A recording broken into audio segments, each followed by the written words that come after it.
Hi guys, this is Hirosaki. This story is all about what if Naruto uncovers his true potential. One discussion in the academy introduces Naruto to his first real friends and changes his life forever. Together, they will work hard, push each other, and unlock their true potential. Before we start, kindly like and subscribe to this channel, and look over the description box for the author of this amazing storyline. Welcome aboard. Chapter 19, Preliminary Conclusion. Seconds passed before the screen finally stopped on two names. Everyone read the names intently to see who was fighting in the seventh match. Temari versus Karatsuchi. My turn, huh? Karatsuchi asked. A grin appeared on her face as she cracked her knuckles. About time. I was starting to get bored of standing around and doing nothing. And what's wrong with doing nothing? Shikamaru questioned. I hate doing nothing. I need to be something. She responded sharply. The IWA Genin walked away from the group and headed towards the stairs, ready for her match. Karatsuchi. Shikamaru called out. The kunoichi stopped walking and turned around. The Nara gave her a wave. Good luck out there. Karatsuchi responded by giving him a wave back and a smile. She then returned on her way to the stairs. She probably appreciated the sentiment, but I doubt my student needed the good luck. Han spoke up as he watched his student head down. I believe she will walk away the victor. Team 3 turned to face the IWA Jonin. You sure about that, Han? Karatsuchi's good, I know that, but we don't anything about the girl she's going to fight. Anko noted. Heh. The armor-wearing Jinchuriki chuckled lightly before speaking. To be frank, Anko-san, I'd be surprised if Karatsuchi would lose a fight to anyone in this room. Temari and Karatsuchi stood across from each other. The two kunoichi were studying the other intently. A few seconds passed by before Temari smirked as she reached for her fan. I remember the information said about you at the first exam. You actually seem like a true shinobi, not one of those pathetic excuses that ruin the image of kunoichi. Temari stated. She pulled the fan off her back and gripped it tightly in her hands. I'm not going to hold anything back, and I hope you don't either. Let's show everyone here what two kunoichi can really do.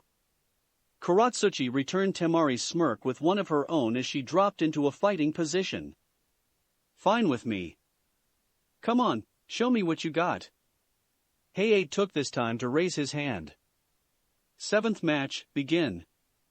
Temari and Karatsuchi immediately jumped back, placing distance between each other.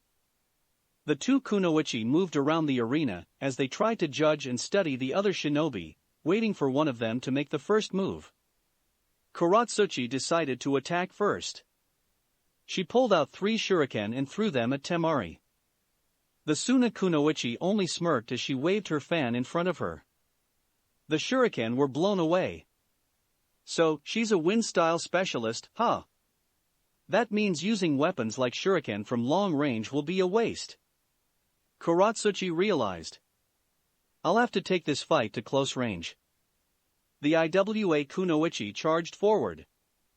Temari raised her fan again and waved it. Ninja art, wind scythe jutsu. Earth style, headhunter jutsu. A giant gale of wind was released from Temari's fan. The wind moved forward and headed towards Karatsuchi in a circular, tornado-like shape. The IWA Genin, however, sunk straight into the ground of the arena and avoided the wind blast. Good reaction time. Temari noted as her eyes focused on the ground. Alright, so where are you? Temari's jutsu ended and the gale disappeared. Seconds after, the ground under Temari started to crack. The Suna kunoichi jumped immediately into the air. She barely avoided Karatsuchi, who had just jumped out of the ground and attempted to punch the blonde in the jaw. Get back down there. Temari shouted as she waved her fan at Karatsuchi. Another blast of wind was released from the fan. The wind struck Karatsuchi and caused the girl to hit the ground hard. She cursed from the pain as she pulled herself up from the ground. Temari landed on the ground, ran over to Karatsuchi and raised her fan. She was about to slam it into the girl's back and send her back to the ground when the IWA Kunoichi made hand signs. Lava style, quicklime jutsu. Karatsuchi breathed out her corrosive quicklime gas at Temari. The Suna Kunoichi's eyes widened as she jumped backwards to avoid the attack. The gas continued to float her way and seemed to be following her. Temari then waved her fan and blew the gas away from her. The gas evaporated almost immediately after. Almost had me there. Temari noted. I know. Karatsuchi responded. The two proceeded to move throughout the arena, trying to figure out their next plan of attack. Yeah, this is the kind of match I like to see. Anko exclaimed as she eyed the two kunoichi fight. Those two remind me of Kurenai and me sparring in the training fields. What's so special about this match? Naruto asked with curiosity. I mean, it's good and all, but so are the other ones? Don't even lie, this is the most exciting one yet. His sensei stated sharply. Besides, it's good to see two strong kunoichi actually fight and behave like actual shinobi. You have no idea how much I hate the modern kunoichi of your generation. The only two in your generation I trust to ever be a successful shinobi is Hinata and maybe the girl on Guy's team. But I've seen so many damn fangirl kunoichi that it's a breath of fresh air to see true, legit kunoichi fight. Anko's face then turned sour. Shame though that both of them aren't Konoha shinobi. They are really impressive. Hinata stated as she watched in awe as her fellow kunoichi fought. IWA is very proud of Karatsuchi. Give her a few years and I expect she will have made a good reputation for herself. Han noted nonchalantly. Although I will give the same compliment to the San Kunoichi. She is indeed talented as well. After waiting for an opening, Karatsuchi charged forward at Temari. To her surprise, Temari didn't try to put distance again, instead, she charged as well. The two kunoichi proceeded to get into a fight as they tried to land a hit on the other. Temari swung her fan like a sword, but Karatsuchi avoided it and tried to land a punch on the girl. The Suna kunoichi used her fan as a shield to block the attack. She then used a sweeping kick, but Karatsuchi jumped in time and avoided the attack. The IWA genin attempted to land a kick at Temari, but the blonde blocked the kick with the fan again and then pushed forward. Karatsuchi was sent backwards. Temari then waved her fan again. Ninja art, wind scythe jutsu. Shit. Karatsuchi cursed as she quickly made hand signs. Please work in time. Earth style, headhunter jutsu. Karatsuchi had sunk into the earth just in time before Temari's gale tornado appeared. The Suna kunoichi frowned. Again? She groaned as she kept an eye on the ground. Once the wind faded away, Karatsuchi had jumped out of the ground behind Temari. This time, however, she proceeded to make hand signs. Lava style, quicklime jutsu. Karatsuchi released the quicklime gas at Temari. The Suna kunoichi's frown turned into a smirk as she waved her fan again, about to blow the gas away. Karatsuchi, however, had other plans as she started to make more hand signs. Water style, water trumpet. A jet of water was released from Karatsuchi's mouth. The water combined with the quicklime gas and caused it to harden into a cement-like substance. Temari's wind was not able to blow away the quicklime water combination. It went straight through the wind and hit Temari's stomach. The Suna kunoichi was knocked down to the ground with a loud thump. The cement had covered nearly her entire body. It then proceeded to harden and dry almost immediately after. What the? Temari tried to pull herself up, but she couldn't. The cement-like substance covering her prevented her from moving. What did you do? The combination of the quicklime gas and water creates a substance that hardens and dries extremely fast. And considering the location where it hit, you cannot apply the needed force to break it. Karatsuchi declared. I can break this. The Suna Kunoichi declared stubbornly as she continued to struggle. Karatsuchi sighed before turning to Hayate. Seriously, she won't be able to get up. Just call the match, and I'll get her out. Hayate gave Temari a few more seconds to see if she could break the substance. When it became evident she could not and that she could no longer fight, he called the match. Winner, Karatsuchi. Karatsuchi smirked in response as she walked over to Temari. She cancelled the jutsu, removing the substance. She then helped the Suna Kunoichi up and held out her hand. Nice fight. She told her, a smile on her face. Temari scowled. She was visibly irritated that she lost in the manner that she did. However, she still had to respect her opponent for beating her. She shook her hand. Good job. Great fight, Karatsuchi. Naruto told the Iwa Kunoichi as she came back upstairs. You did great out there. Hinata nodded in agreement. The Hyuga was very impressed with the fight she watched and felt more determination to strengthen her skill as a kunoichi. Like a true kunoichi. Anko stated simply with a nod. Thanks guys. Karatsuchi responded sheepishly, rubbing the back of her head. She then turned to face Han. How do you think I do, sensei? As expected. He replied simply, although his tone of voice sounded proud. You did good, Karatsuchi. Karatsuchi smiled at her sensei. Hey. Shikamaru spoke up, causing the Iwa Kunoichi turn her head to face him. I can see why they say you are a good tactician. That was some quick thinking with the combination of your jutsus. Did you come up with that? Karatsuchi nodded her head. I was experimenting with jutsu once, and that was the result. You should continue doing the experiments then. That was pretty cool. The Nara noted with a smirk. Maybe I will. Maybe you can come with and help me out a little. She suggested with a playful smile. Your input could help make some interesting combinations.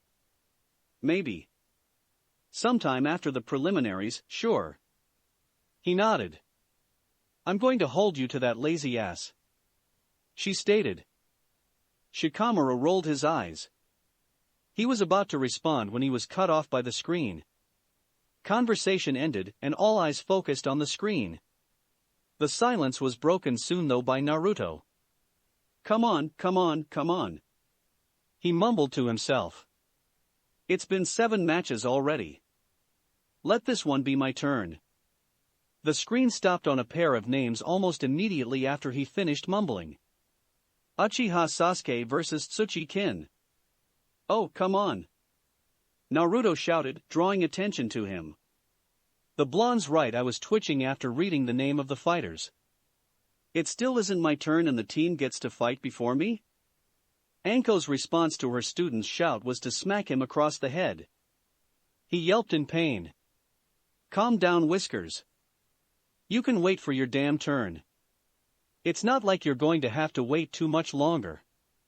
She scolded him. Naruto rubbed his head to ease the pain. After a few seconds, he was able to ignore the pain. A single thought entered his head as he saw the match was about to start. Sasuke, I wonder how much stronger you got since the academy? I got that curse mark on Sasuke's neck sealed off, so he'll be able to use his chakra just fine without being corrupted. I'm glad he was able to get out of the forest yesterday. Imagine if I had to wait till the last second, he probably wouldn't have been able to use his chakra in the preliminary. Still, I can't help but wonder if he'll be okay in his fight. Kakashi wondered, concerned about his student. Kakashi-sensei, sorry about that. Kakashi's thoughts ended as he turned and saw Sakura approaching him. She and Ino had just came back from the bathroom. The pink-haired girl's eyes were still red from crying, but she seemed a lot calmer. Don't be sorry, Sakura. I'm not upset or anything. It was a bad matchup for you. I felt you did a good job. Kakashi told her with an eye smile. Are you okay? I'm fine, just needed to let out a couple of things. The girl sighed. She then looked around. How many matches did I miss? Did Sasuke-kun already fight? You came just in time for it. The masked Jonin stated, pointing to the arena. Sakura stood at the edge of the raised platform and looked down. She stared at her teammate in crush. Sasuke-kun, be careful. Uchiha Sasuke and the Oto Genin, Tsuchi-kin, exchanged no words as they faced each other in the arena. Kin glared at Sasuke while Sasuke was studying her, trying to analyze her fighting style. Match 8, begin. Kin began the match by throwing 2 Senbon with bells attached to them at Sasuke. The Uchiha dodged them easily and tossed a kunai back in response. The Oto Kunoichi avoided the kunai and threw 2 more Senbon, one with a bell and one without a bell. Sasuke was able to avoid the Senbon with a bell easily, but the second Senbon had managed to hit him in the knee. The Uchiha winced in pain. How did? Sasuke finally noticed that the second that hit him had no bell. She threw 2 with bells at first so that way I would use my hearing to avoid the Senbon and, therefore, would get hit by the silent one. Not bad. The Uchiha proceeded to pull out the Senbon and grab another kunai. But now that I know your trick, this'll be easy. Kin proceeded to toss more Senbon, one with a bell and one without a bell each time. Sasuke, now aware of her strategy, was able to avoid each Senbon she tossed. After a few seconds of dodging, Sasuke tossed a shuriken at the kunoichi. The weapon hit her in the side. Her eyes widened and she hissed in pain. Blood dripped out of her side as she took out the shuriken and tossed it away. The Oto Genin made a hand gesture with some wire, causing a bell to sound from behind Sasuke. What? Sasuke's eyes widened as he looked back, trying to avoid an attack from behind. Immediately upon looking, though, he realized that there was no Senbon. Wait, shit. Kin took advantage of him while his back was turned and threw more Senbon. Sasuke was hit hard and fell to the ground. After pulling himself up, his head started to spin. A loud ringing pain then entered his ear and seemed to affect his brain. What the? Sasuke fell to his knees and gripped his head tightly.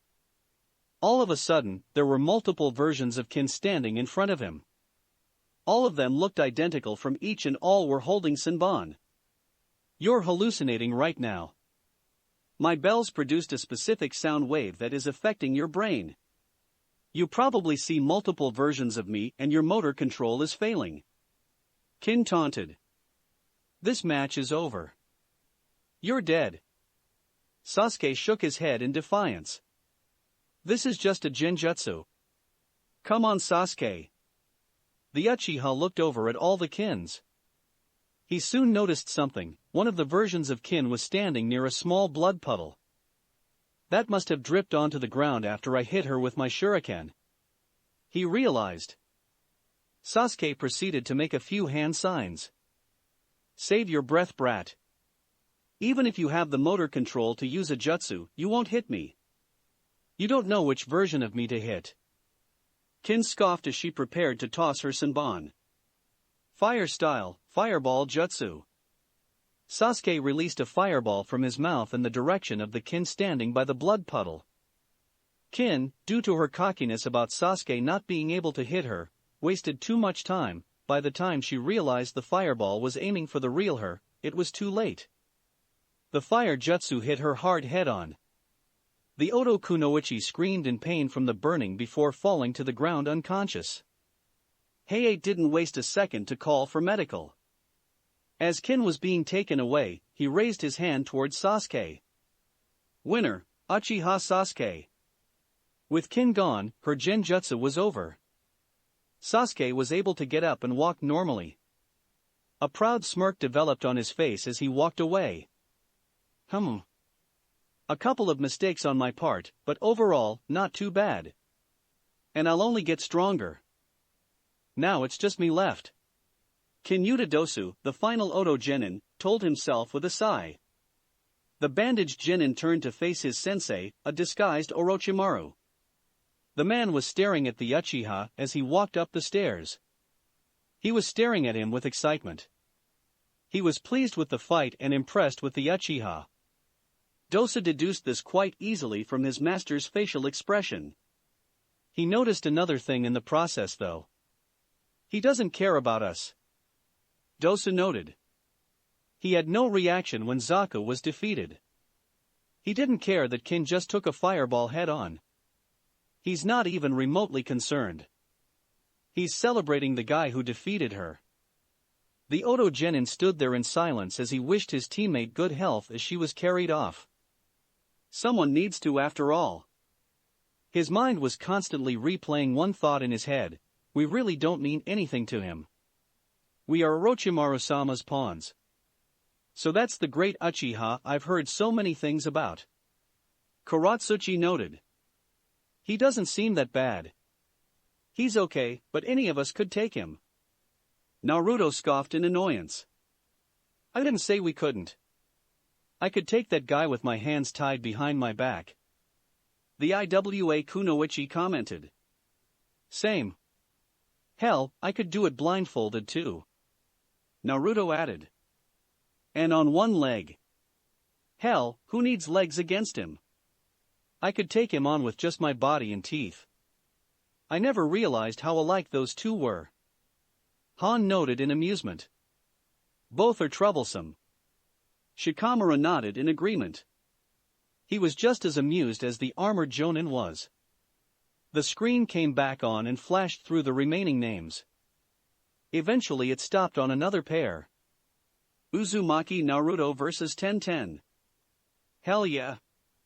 Naruto cheered loudly with a grin on his face. Finally. It's my turn to get in on the action. So, you can quit your bitching about waiting now? Anko and Shikamaru asked almost the exact same sentence.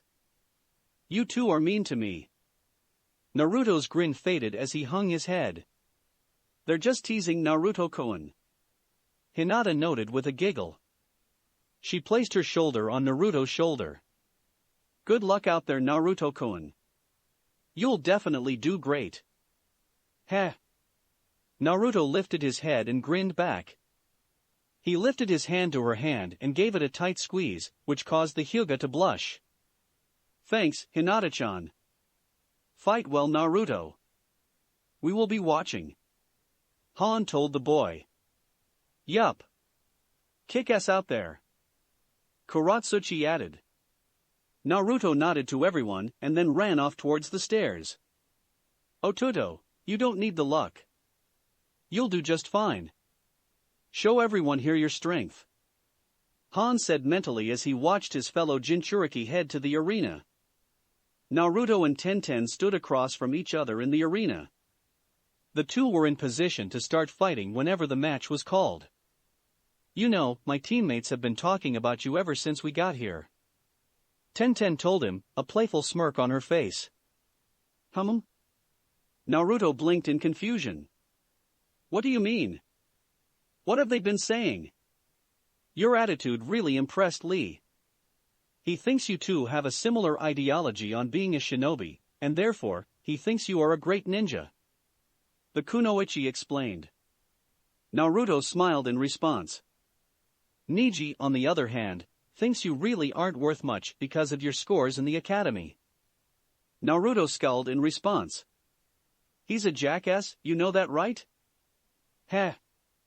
I know. She laughed in response. But yeah, both of my teammates have some extreme opinions about you, Naruto. Personally, I don't have an opinion one way or the other. So how about we get this fight started? You'll give me an opinion about you and our fight will probably shut up my two teammates. Naruto's skull turned into a smirk. Alright, fine with me. Bring it. Hayate, realizing they were ready, raised his hand. Ninth match, begin. Tenten jumped backwards, placing distance between her and Naruto. The blonde made a hand sign. Shadow Clone Jutsu. 10 Naruto clones appeared in a poof of smoke. The clones proceeded to charge at Tenten while the original Naruto waited in the back. Tenten responded by pulling out multiple kunai knives. She tossed them almost simultaneously. All 10 kunai hit the clones before they got in close to her, causing them to disappear. Once she eliminated the clones, Tenten tossed another set of kunai at Naruto. The blonde quickly avoided one of the knives, but was struck in the elbow by another. Ah! He hissed in pain. He quickly pulled out the knife and tossed it back at Tenten.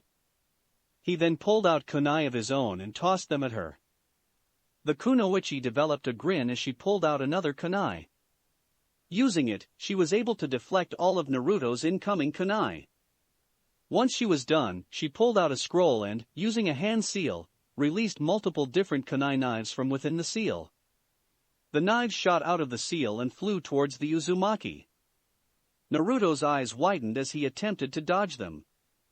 He was unable to avoid all of the kunai, however, and he received multiple kunai to the back. Shit! He mentally cursed. How does she keep hitting me? I have way better reaction time than that. Had enough, Naruto? I want to have a little bit more fun, so try to fight for a little bit longer, please. Tenten requested, her grin still on her face. She pulled out another kunai knife. Damn. Naruto's fighting someone with good aim. Anko noted with a whistle. What do you mean by that? Hinata questioned worriedly. She was feeling nervous watching Naruto take so many hits from the kunoichi. All of her kunai knives are thrown at precise angles for a purpose. She was able to wipe out an entire set of his clones in seconds. She then was able to toss her knives in a way that he couldn't avoid getting hit. One is tossed so that he avoids it, only to be in the range of fire of a different knife.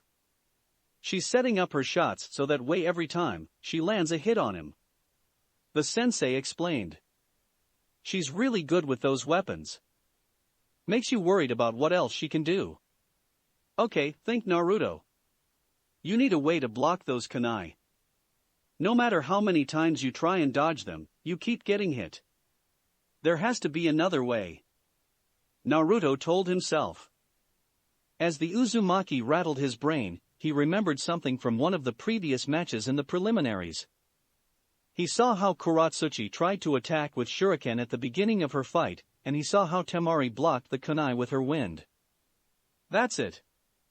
Tenten raised her hands, which were filled with kunai knives. She threw them at the Uzumaki.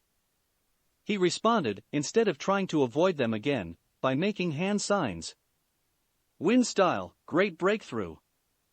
Naruto released a large gust of wind that intercepted the approaching kunai and stopped their movement. They fell to the ground with a loud clang against the ground. Oh. You use wind ninjutsu. Great. Tenten groaned. Now that I know how to counter your weapons, I can finally go on the offensive. Naruto declared as he charged forward at the girl. Don't even think about it. The kunoichi responded as she pulled out another scroll. So, you have some wind that can block some of my weapons. Let's see just how many you can block. Tenten jumped into the air and unrolled her scroll. She started to spin in a circle, holding her scroll with her right hand. Using her left hand, she unsealed a variety of different sharp, metal weapons from the scroll ranging from kunai to shuriken to rods to maces. As each weapon was released, she proceeded to toss them down towards Naruto. Shit! He cursed, quickly making a hand sign. Shadow Clone Jutsu. Naruto created another set of 10 shadow clones. He and his clones then quickly made another set of hand signs. Wind style, great breakthrough. Naruto and his clones released 11 different gusts of wind into the air. The gusts were able to block most of the lighter weapons Tenten threw, but a couple of the heavier weapons had managed to break through. The maces and other large metal weapons hit 5 of Naruto's clones, causing them to disappear immediately on contact. I'm going to need to make more clones for her next attack. Naruto noted with a deep breath. So, with his clones using the same jutsu, he will be able to block most of my weapons. Tenten noted as she pulled out another scroll. Maybe I'll switch tactics for a little bit. Tenten made a seal and released the contents of her next scroll, 2 sharp iron swords. She held one in each hand and charged forward at Naruto. So I guess it's time for some good old-fashioned close-range combat. Naruto grinned as he and his remaining clones pulled out a kunai each. Tenten had reached Naruto and his clones quickly. She stabbed one of his clones immediately, causing it to disappear. Naruto then took the time to get in and try and stab her with his kunai. She blocked it with one of her swords and then tried to stab him with the other. The blonde quickly substituted with his clones, who disappeared upon getting stabbed. Naruto proceeded to try again and stab the girl, this time from behind. He landed a cut on her shoulder, which caused her to wince in pain before she turned around and delivered a kick to his face. The blonde was sent flying backwards to the ground, where he rolled for a few feet. With Naruto on the ground, Tenten took the time to attack his remaining clones. She swung her swords at 2 separate clones, causing them to disappear immediately. She then turned to the last clone. It tried to land a hit on her with its knife, but the kunoichi moved too quickly, and was able to slice it in half, destroying it. Once she was finished with his clones, Tenten her head toward the direction she kicked Naruto in. When she looked over though, he wasn't there. The boy had disappeared. Ha! She blinked in confusion before looking frantically around the arena. Dang it! I should have kept a better eye on him. But he can't just disappear. So where did he go? After a few seconds of searching, Tenten received her answer when she felt a hand come out of the ground and grab her by the leg. What the dash, the kunoichi couldn't finish her sentence, as she felt herself sinking into the ground. The weapons expert sunk into the ground of the arena floor. Her whole body was underground with her face being the only thing above it. In front of her face was the blonde she had been searching for. Earth-style, Headhunter Jutsu. Naruto stated the name of his technique, a proud smirk on his face. So, he did learn the jutsu. Han noted. I forgot you were the one who gave him the scroll for that jutsu. Anko stated with a laugh. Yup. He's had that jutsu down for about or 2 now. He actually likes it a lot. I can imagine. The IWA Jonin stated with a chuckle. Naruto, well done. Damn it. This match isn't over. Tenten declared as she struggled to pull herself out of the ground. Naruto shook his head. I'm pretty sure the match is over. Unless you know a jutsu or something that can pull you out, you're screwed. Tenten continued to struggle for a few seconds before she realized that Naruto was right. She couldn't pull herself out with her body trapped in the earth. She didn't know any jutsu that could help her out right now. The kunoichi let out a deep sigh. Damn it. Hayate noticed the kunoichi's situation and, realizing she couldn't find, decided to end the match. Winner, Uzumaki Naruto. Databeo. Naruto cheered loudly.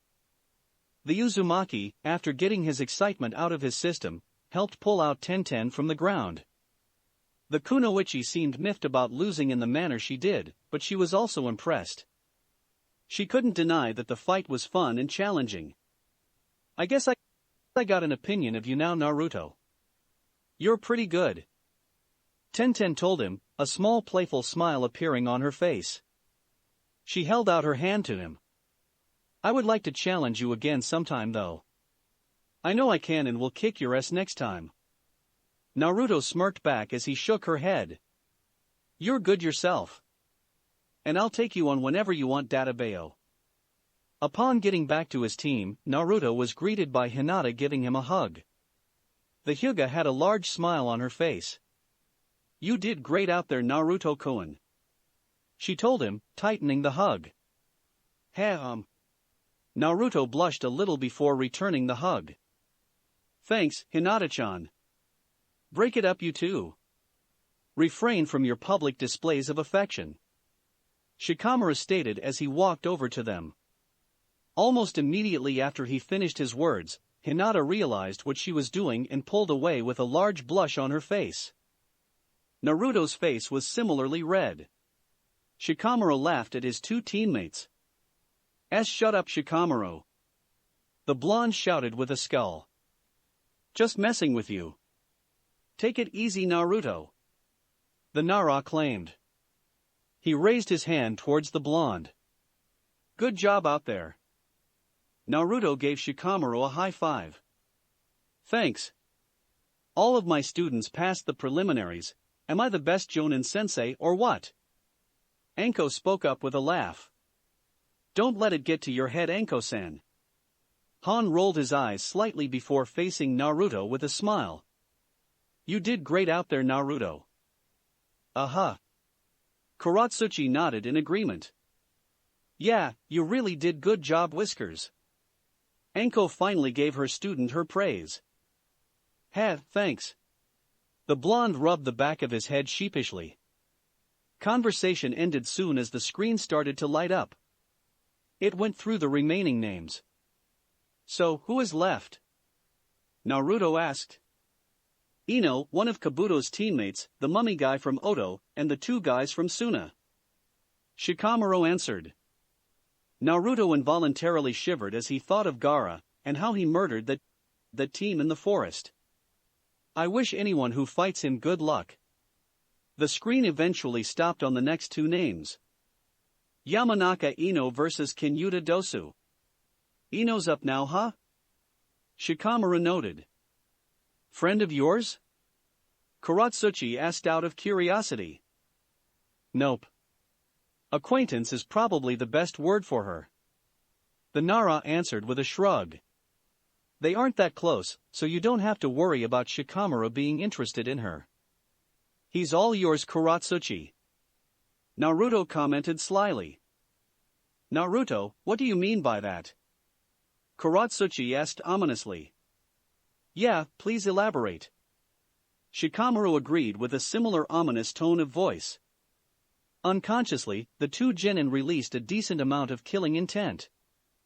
Naruto gulped in fear at their reaction. He then turned his head to the arena and pointed. Oh, look at that. The match is about to start. He noted with an uneasy laugh. Ino and Dosu shared no words once they were in the arena. Ino studied Dosu intently, preparing for his first move. He's one of the guys that attacked Sasuke-kun and Sakura while they were in the forest. Ino noted, thinking back to a memory from the second exam. He was the most cautious one. Everything he does is going to be calculated. I don't think I saw what he was able to do when my team interfered, so I have no idea what he can do. I'll have to be careful, and I'm going to have to attack him before he gets too many plans set up. Dosu, unlike the blonde, was not thinking about their fight. Instead, he was busy staring at his sensei. Orochimaru-sama, you think of me as a pawn? He repeated the idea in his head. His visible eye narrowed. I'll show you I'm more than that. Hayate raised his hand. 10th match, begin. Dosu pulled on his sleeve, revealing a metal device that covered his arm. He then charged forward at Ino, his fist extended. The Yamanaka blocked his fist with her arm, which collided against the metal device on her arm. Ino was about to counterattack with a punch of her own, but she couldn't. A loud, piercing sound entered her head. Immediately, Ino fell to the ground, clutching her ears. Ah! She screamed, tightening her grip on her ears. Blood was starting to drip from them.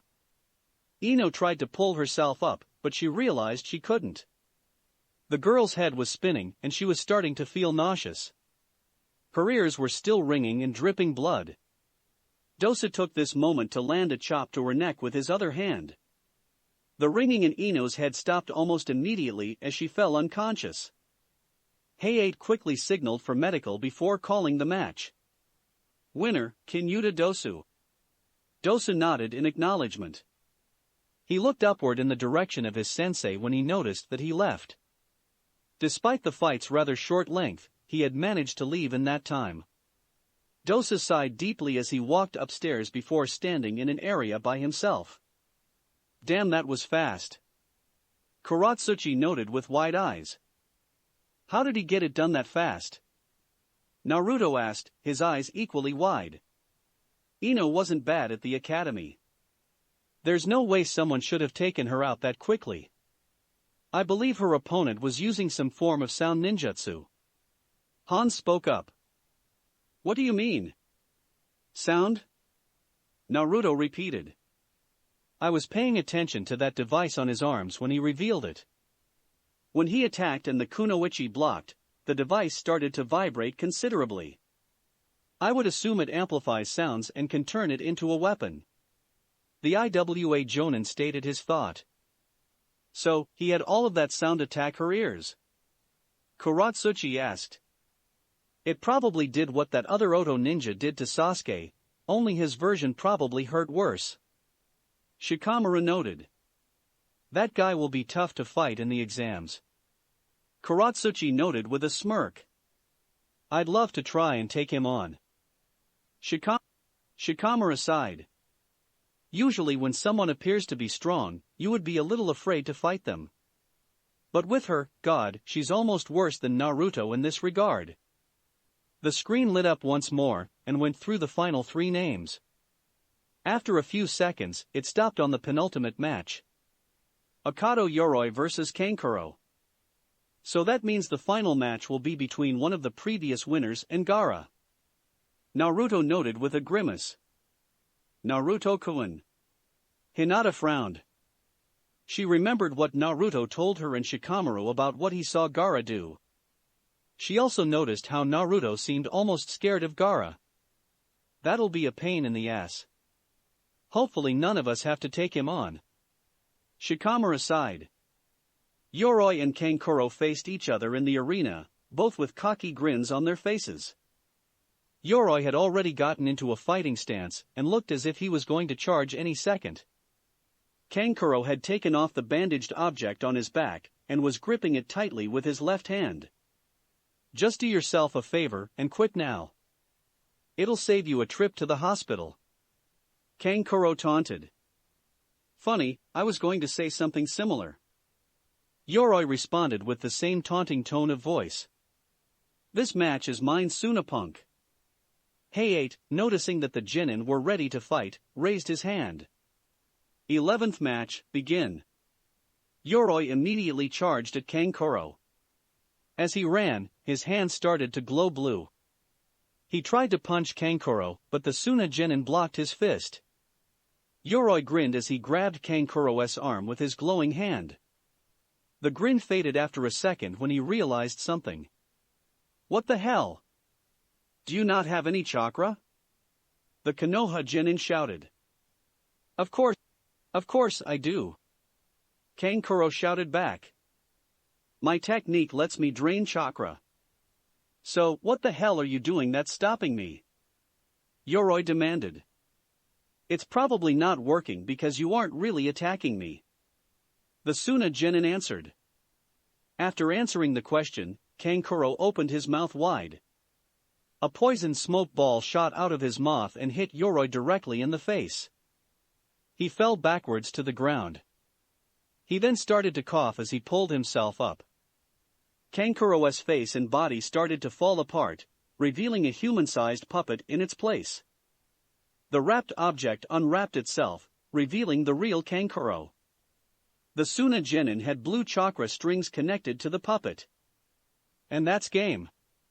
Kankuro said with a smirk. After all that poison that Karasa hit you with, you will be knocked out in about 30 seconds at most. Yoroi growled as he finally pulled himself up. The Konoha genin charged again at the real Kankuro, his hands still glowing blue. Kankuro yawned in boredom as he pulled on his strings. The puppet, Karasu, intervened and tackled Yoroi back to the ground. It then held him down. Yoroi struggled against the puppet's restraint until he succumbed to the poison in his body and fell unconscious. That was too easy. Kankuro said with a frown as he made a gesture with his right hand. Karasu proceeded to wrap itself up in the bandages.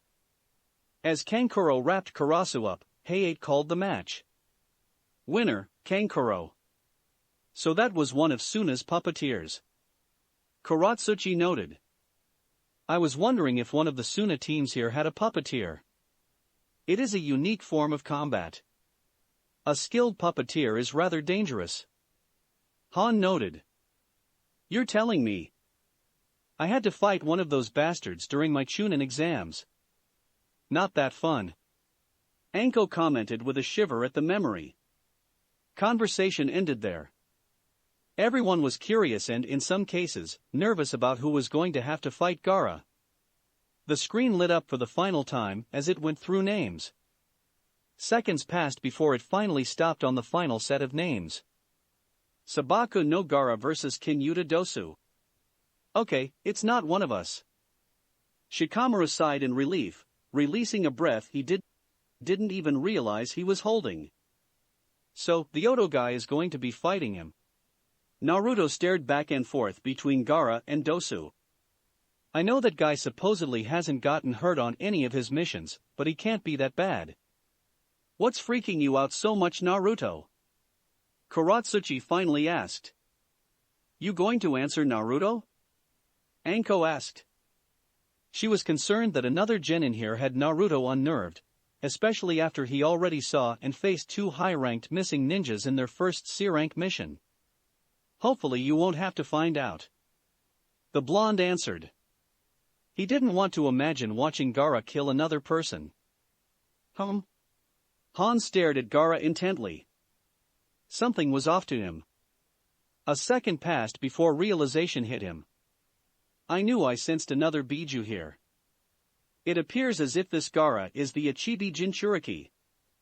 The group immediately focused on Han. Anko and the genin were all staring at him with wide eyes and open mouths. What? Shikamaru finally spoke up, echoing everyone else's thoughts. I've felt another Biju's chakra ever since this preliminary exam has started. After studying the Suna genin and sensing his chakra, I can tell it's him. Suna only has the Ichibi, so that's what must be sealed in him. The Iwa Jonin answered. So that's what he meant when he said we were alike. Naruto mumbled to himself. So, he's a Jinchuriki? The boy that's almost radiating bloodlust and killing intent? Anko asked as she turned her head back to study Gaara. Yes. The Iwa Jonin answered. Although the amount of killing intent feels rather uncomfortable even for a Jinchuriki.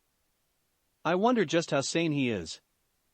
Naruto frowned as he studied Gaara, both nervous and anxious to see him fight. So that's Gaara. The container of Shikaku and one of the key components in Orochimaru-sama's plans. Dosu noted. The two genin were standing across each other in the arena. Gaara seemed both bored and impatient as he waited for the match to be called. Dosu was analyzing the boy. If I wish to prove myself to Orochimaru-sama, then this is the best way. I will show him my strength by taking down the Ichibi Jinchuriki. Dosu told himself. I need to play this smart and be careful. Hayate raised his hand. 12th and final match, begin. Dosu quickly put distance between him and Gaara. He then tossed two shuriken at him. The shuriken were immediately blocked as sand rushed out of the gourd on Gaara's back and defended him. The sand then immediately flung towards Dosu. The Oto genin rolled out of the way, avoiding the strike. So that's the defense I've heard about. Dosu studied the sand surrounding Gaara intently. It'll block any shuriken or kunai I try to throw at it. But Dosu pulled up his sleeve, revealing the device on his arm. Let's see if your sand can defend you from my sound. Dosu ran forward at Gaara. He attempted to punch Gaara in the face, but the sand blocked the fist. The device on Dosu's arm proceeded to release the sound waves and amplify them. Dosu then focused the sound directly at Gaara's ears. Gaara's eyes widened immediately as he started to scream in pain. The sound entered his ears and created a painful ringing noise. He clutched his ears tightly. What the? Kankuro's eyes were as wide as Gaara's. How is he doing that? Gaara's being hurt. Temari realized in panic. Orochimaru, why is one of your brats trying to defeat Gaara? He should know that Gaara is needed in the finals. Baki, the Suna Jonin, questioned with narrowed eyes. Well, I guess that the sand can't block the sound. Anko noted. Wow. Hinata mumbled in disbelief. That's the first time he's been hurt? It isn't over yet though. Han commented, his eyes focused on Gaara. He's taking damage, yes, but that does not mean he's over. Especially if he has the Ichibi in him. The noise. Make it stop. Now. A voice shouted in Gaara's head. Yes, mother. Gaara responded to the voice. Gaara, still clutching his head with his right hand, moved his left hand towards Dosu. Sand shot forward at a rapid speed, shoving the Oto Genin back. With Dosu distanced and his concentration broken, the ringing noise ended. Gaara let go of his head. Very interesting attack there. He spoke with a tone that was mixed with anger and excitement. I certainly hope you have something else to entertain me with. Gaara slammed his palms together. The sand changed shape to form a wave before chasing Dosu. The Oto Genin quickly backed away from the sand. The sand then continued to chase him. The bandaged-wearing Genin pulled out a kunai and proceeded to cut through some of the sand that was getting too close to him. His efforts to keep himself away failed though, as the sand managed to catch his leg. Dosu was flung downwards hard against the ground. Fuck. He internally cursed. He used his kunai to cut the sand off his leg and then pulled himself up. Is that all? Gaara questioned. Not yet. Dosu answered as he made hand signs. He's not going to let me get up close to him after my last attack. I can get in close though if I disrupt that sand of his though. After finishing his hand signs, Dosu slammed his fist downward, clashing the device on his arm against the ground. Crushing sound wave. The device released massive sound waves into the ground. The arena ground started to shake and started to crack. Gaara's sand, which was on the ground, started to sink further into the ground. He could feel the ground underneath him shaking. What? The Suna Genin looked at the ground in shock. Dosu took the opportunity to charge at Gaara. The Jinchuriki, realizing that Dosu was getting close enough to use that sound attack again, made a pushing gesture with his hands. More sand flied out of his gourd and, instead of blocking Dosu's fist, pushed the Oto Genin backwards away from Gaara. The sand then surrounded Dosu entirely, forming a giant ball of sand. Sand coffin. Gaara said the name of his jutsu with a smirk as he raised his right palm. The ball of sand raised into the sky. Sandby dash. Gaara's jutsu was interrupted as the ball of sand exploded from the outside.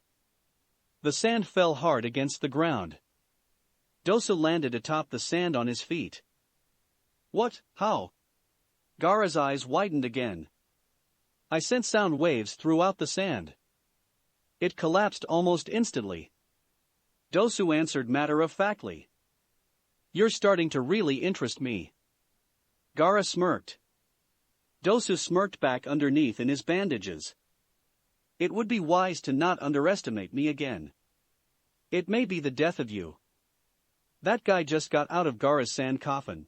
I didn't even know that was possible. Kankuro was stunned as he watched the match. I can't believe it. Temari was openly gaping at the fight.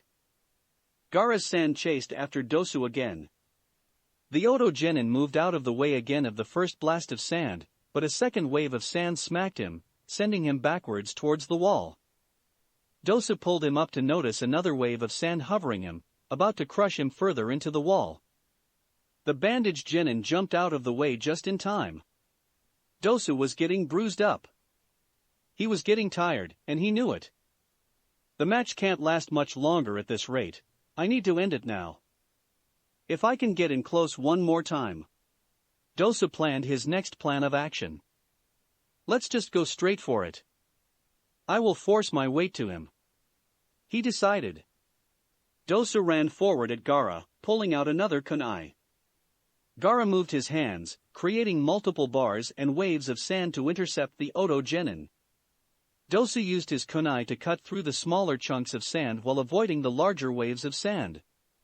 He continued to move in closer to Gaara.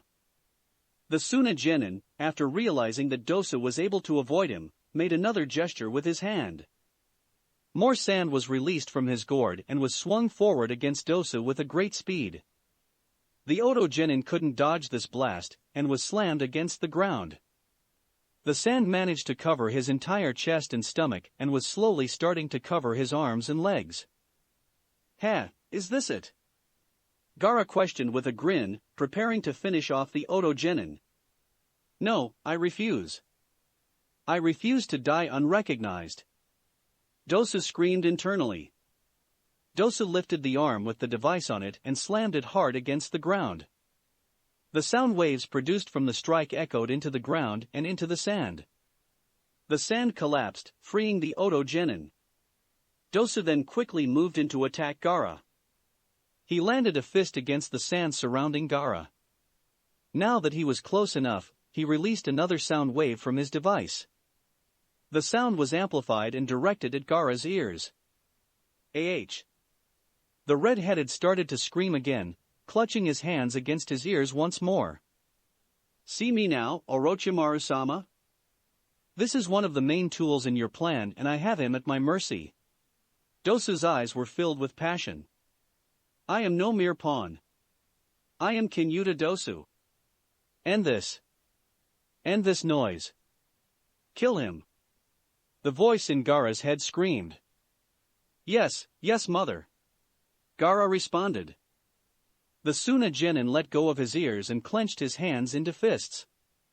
The sand rocketed forward against Dosu, knocking the Oto Genin backwards again and into the ground hard.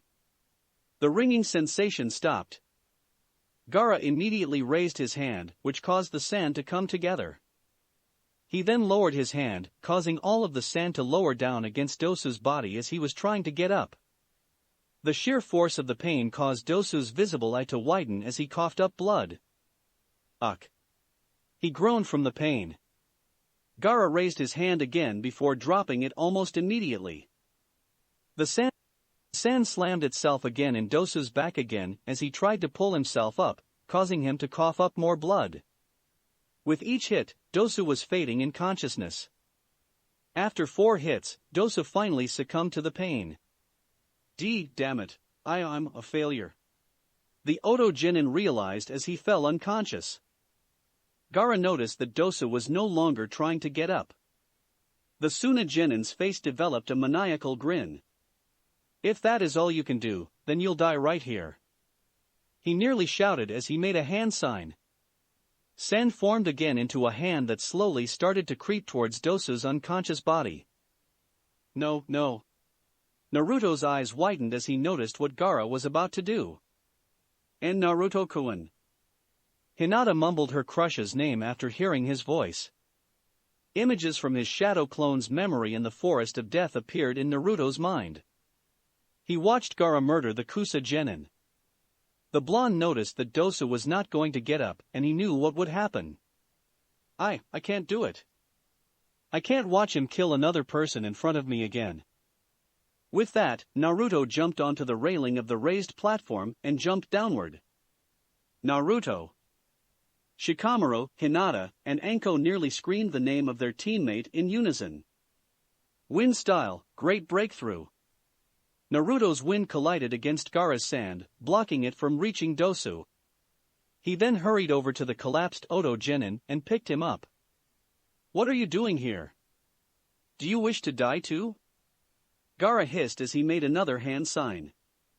"I'm not going to let you kill him. You already won your fight," Naruto shouted in response. "He lost. He deserves to die."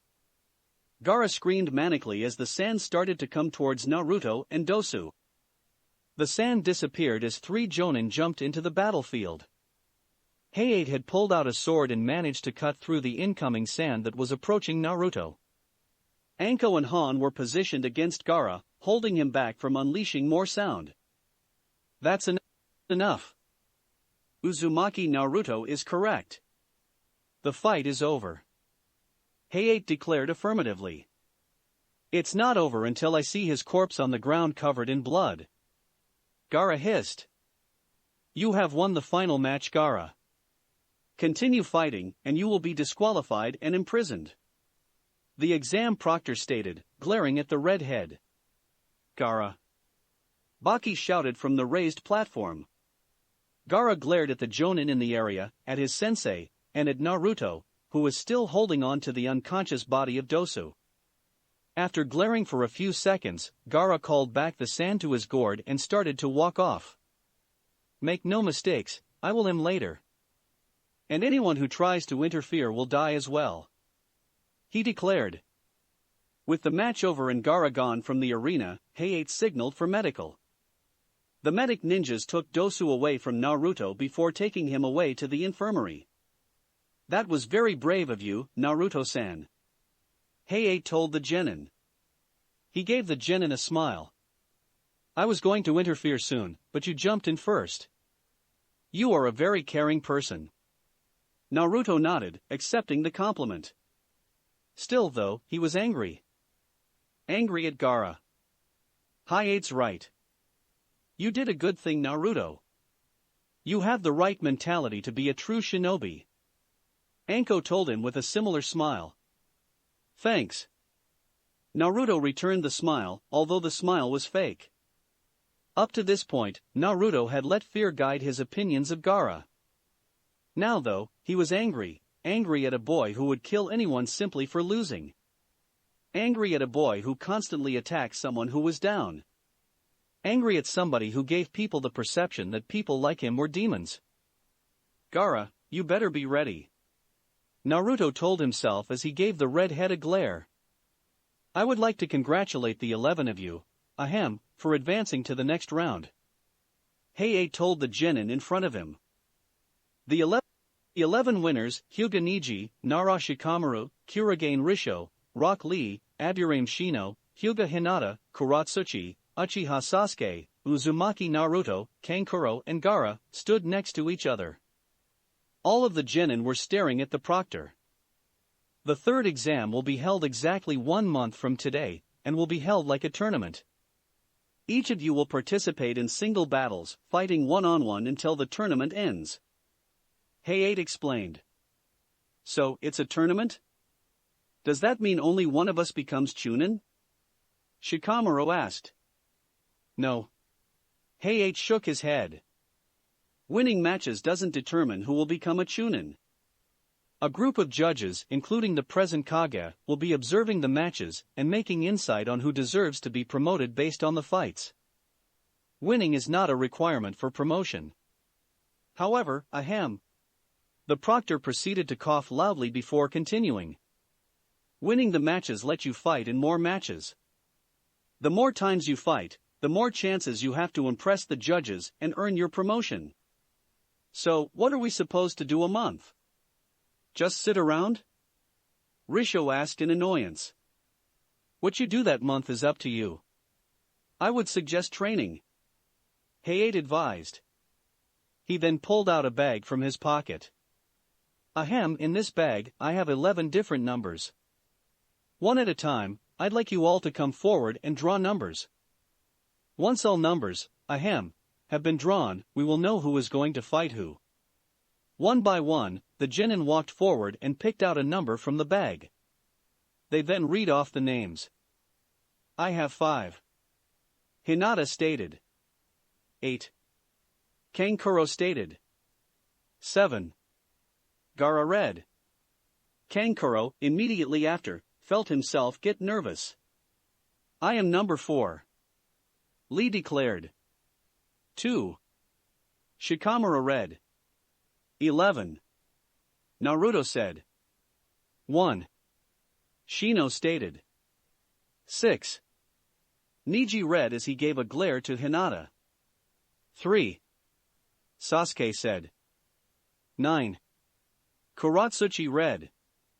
Hayate nodded after receiving numbers and taking note of it on paper. He then presented the paper. Then, I present you all the matchups for the third exam of the Chunin exams. He said. Match 1. 1. Kurogane Risho vs Uzumaki Naruto. Match 2. Aburame Shino vs Nara Shikamaru. Match 3. Uchiha Sasuke vs Rock Lee. Match 4. Hyuga Hinata vs Hyuga Neji. Match 5. Sabaku no Gaara vs Kankuro. Match 6. Karatsuchi vs winner of Match 1. Match 7. Winner of Match 2 vs winner of Match 3. Match 8. Winner of Match 5 vs winner of Match 6. Match 9. Winner of Match 7 vs winner of Match 4. Match 10. Winner of Match 8 vs winner of Match 9. Those are the matches for the third exam. Hayate repeated. I would, advise that you train well this month. You are now all dismissed. Chapter 20, Let the Training Begin. Following the preliminary exam, Anko decided to take her students out to dinner to celebrate her treat. The 4 members of Team 3 headed off to Ichiraku's. Congrats you 3 on making it into the third exam. Tochi said proudly as he placed their orders on the table. Consider this a reward for all your hard work. Thank you very much. Hinata and Shikamaru thanked him as they took their bowls. Yeah, thanks old man.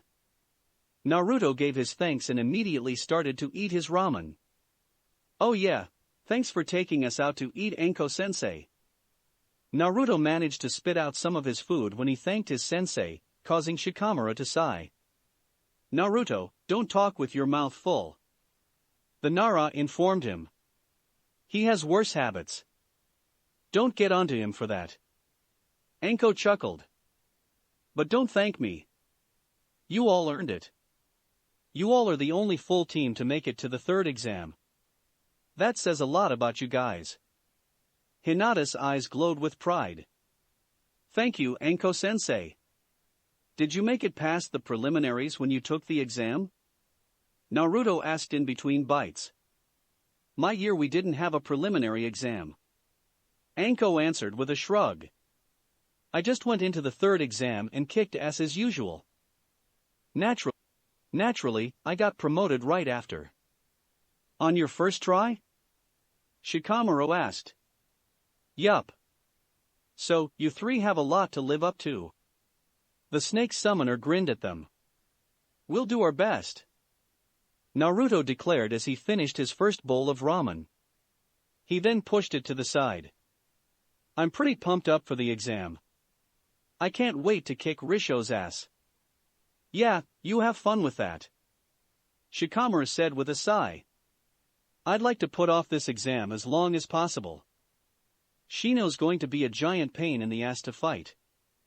Hinata didn't say anything as she started to think about who she was going to fight.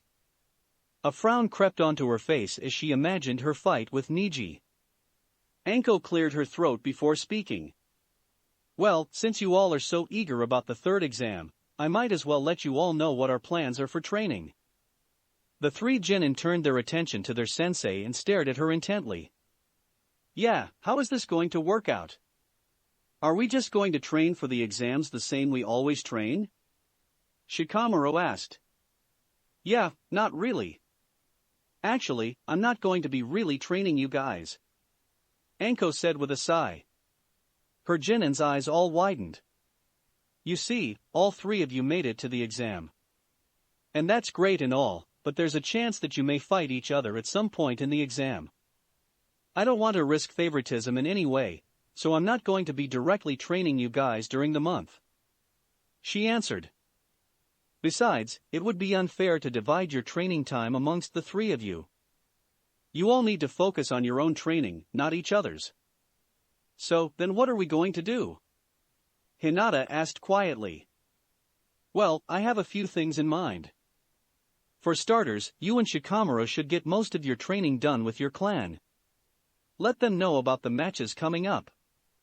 I'll fill your parents in about what I've been working with you guys, and then they can work on what they feel you all need for the exams. her sensei responded. Shikamaru nodded in understanding and agreement. Hinata nodded as well, although hers was more hesitant. Naruto frowned. I wish I had clan that could help out with my training. Does this mean I have no one to help me out? Anko, as if reading Naruto's mind, turned her attention towards the blonde. Hey, Whiskers, don't get all sad and shit. I made some personal arrangements for you. I've got 2 of my real good friends to supervise your training. And believe me when I say this, they will get you training hard. Naruto's frown turned into an excited grin. Who are they? What kind of ninja are they? You'll find out tomorrow. And believe me, they kick ass. Anko explained simply with a smirk. So Naruto trains with your friends and we train with our clan. Is that all the plans you have made? Shikamaru asked. Well, not exactly. I'm still your sensei, so I'm going to pop in once a week or so on each of you. And when I come in, I'd like to give my own advice, and maybe a scroll or 2 that could be helpful. Maybe a jutsu or some general strategy that can help you all. Anko answered as she rubbed the back of her head. So yeah, you all are kind of doing your own thing with your trainers, but I'd still like to help out a little. Just not too much, because this is your own training, and I feel it isn't in my place to get involved that much. Sorry again about that. We understand. Hinata told her. Yeah. No big deal, sensei. Naruto told her with a smirk. Anko smiled in response. Conversation ended as the group continued to eat their ramen as Naruto started to receive another bowl. Around 30 minutes passed before the group finished eating. Alright, so you all should enjoy the night. Shikamaru, Hinata, break the news to your family. I'll come by tomorrow and let them in on what I've trained you guys on. Naruto, I'll be over at your apartment tomorrow at 6 a.m., and I'll take you over to your trainers. Gotcha. Naruto exclaimed. See you tomorrow, Anko-sensei. Bye. Hinata and Shikamaru shouted. The 3 genin hurried off in their own direction. Anko smiled as she watched her students walk off. They're good kids. Tucci commented from the ramen stand. Damn right they are. Anko nodded in agreement. Great Shinobi too. Those 3 are going places in the future. I bet they are. The ramen chef chuckled as he pulled out a piece of paper. Anyway, here's the bill for tonight, Anko-san. Anko took the bill and looked at the price. Her eyes widened and she dropped the piece of paper. What the hell? She gasped, her eyes focused on the price. This is the first you've treated Naruto to ramen, isn't it? Irika-san and Hokage-sama reacted similarly their first time. Tochi chuckled. This is... Anko's hands instinctively went to her head as she started to groan loudly. Naruto, what the fuck? How do you eat this much ramen? Anko's mind was cursing her blonde student and crying for the money she was about to lose. By the time Team 3 finished their meal and discussion, the sun had long already set. It was late in the evening. Hinata arrived at the Hyuga compound and walked in as quietly as possible to not disturb anyone. Not too many members of her clan would be walking around in the night, so she was surprised to see her father was out by the entrance to the compound. Hayashi was sitting right by the entrance in a chair, drinking a cup of tea. Hinata, it looks like you are finally back. Hayashi noted to her as he took a sip of his tea. Father. Hinata mumbled in embarrassment, looking down to the ground. What are you doing up this late? You usually are in bed by now. I was waiting for you. I figured we should talk. He answered, placing his teacup to the side on a nearby desk. Niji informed us about the Chunin exams. Hinata frowned, still looking down. Why yes. The Hyuga heiress blushed in embarrassment at the return of her stutter. We are scheduled to fight each other. That is what he said. Hayashi nodded his head. Did he say anything else? she asked. A slight trace of a frown appeared on Hayashi's face, but it disappeared as quickly as it appeared as he started to speak. Nothing of worth. Anyway, I felt like the two US should discuss your training for the Chunin exams. Anko-sensei instructed me to spend the month training with our clan. She informed him. I figured. Hayashi nodded in understanding. Tomorrow, we will begin your training early in the morning when you wake up. You haven't gotten the chance to train in your gentle fist much recently, so it's about time we rectify that. I will personally be overseeing your training. That comment caused Hinata's head to look upwards towards her father in surprise. In the past few years, before becoming a genin, Hinata had been instructed to train with other members of the main branch while Hayashi spent most of his time training her sister Hanabi. It had been years since he personally oversaw her training. We will continue where you left off.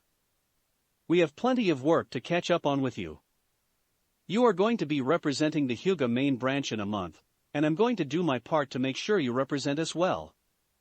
Hayashi stated firmly. Hinata's embarrassment disappeared.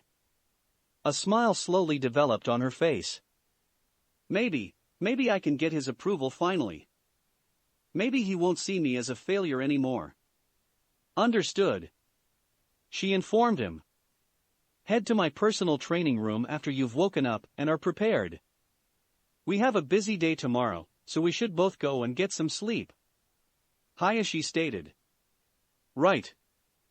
Hinata said as she started to walk off. Hayashi watched his daughter bow to him before walking down the hallways of the compound towards her room. A few seconds passed before he spoke up again.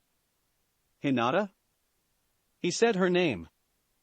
Hinata stopped immediately. It is an honor to make it the third exam so early in your career. You've done a good job. Hinata continued to walk down the corridors of her compound. A wide smile had covered her face. You made it to the final exams? Yoshino nearly shouted. Shikamaru didn't really know what he was expecting when he went home to tell his parents he made it the third exam in the Chunin exams. What he was not expecting, however, was his mother's screaming. Geez, Mom, you're louder than when you're upset with me. The genin said as he rubbed his ears. Of course, I'm loud. Do you know how big of a deal this is? The Nara matriarch exclaimed, clapping her hands together. Most people don't make it to the third exam on their first time. Not even your father and I. Really? Shikamaru's eyebrow rose in curiosity. His eyes turned from his mother to his father. Neither of you? Humph. Shikako grumbled as he fiddled around with an empty sake bottle in his hands. In my defense, Inoichi got pretty injured during our second exam, and we couldn't go further. Don't try and save face. I also remember you needed medical attention after that exam as well. Yoshino rolled her eyes at her husband's comments before continuing to speak. No, but it is amazing, Shikamaru. I am so proud of you. I knew you could do great things when you finally got around to doing them. Thanks. Shikamaru rubbed his head sheepishly. He was not used to receiving so much praise from his mother, so he didn't really know how to react. Your mom is right, Shikamaru. It is a big deal. Therefore, as much of a pain in the ass as it will be, we're going to be taking your training much more seriously. Shikako informed him, placing his empty bottle down. What did your sensei tell you to do during the training month? She wanted me to focus on training with the clan. His son answered. Figured. The Jonin commander responded. That means your mom and I are going to oversee your training again. And we can finally actually teach you some of the more intricate techniques of the Nara clan. Yoshino smirked. Oh, this month is going to be fun. Yoshino giggled in a maniacal tone, which caused Shikamaru to gulp in fear. So, how do you want to do this? He asked his parents. Bright and early in the morning. Every morning. Yoshino smirked. And then we will train you into the dirt that it hurts to move. Shikamaru blinked in response. No son of mine is going to be a lazy Chunin. You should have known what you're getting yourself into when you signed up to take the exam. Yoshino stated sharply before pointing toward a corridor. I'd advise you get as much as sleep as you can right now, because tomorrow, you're going to need it. Troublesome. Shikamaru grumbled his trademark expression as he bid farewell to his parents and walked towards his bedroom. I should have just stayed out of the exams. Been a genin forever. The two Nara parents waited for Shikamaru to leave the room before they turned to each other. We already discussed some of our training plans. You know it's not going to be that bad. Shikako told her. Oh, I know. But I just wanted to mess with him a little. Easy opportunities like this don't come often. Yoshino giggled to herself. Scary woman. Shikako chuckled as he stood up, taking his sake bottle to the trash. Oh, shut up. You know you love me. Yoshino giggled as she lightly punched Shikako on the arm. The next morning came quickly for the members of Team 7.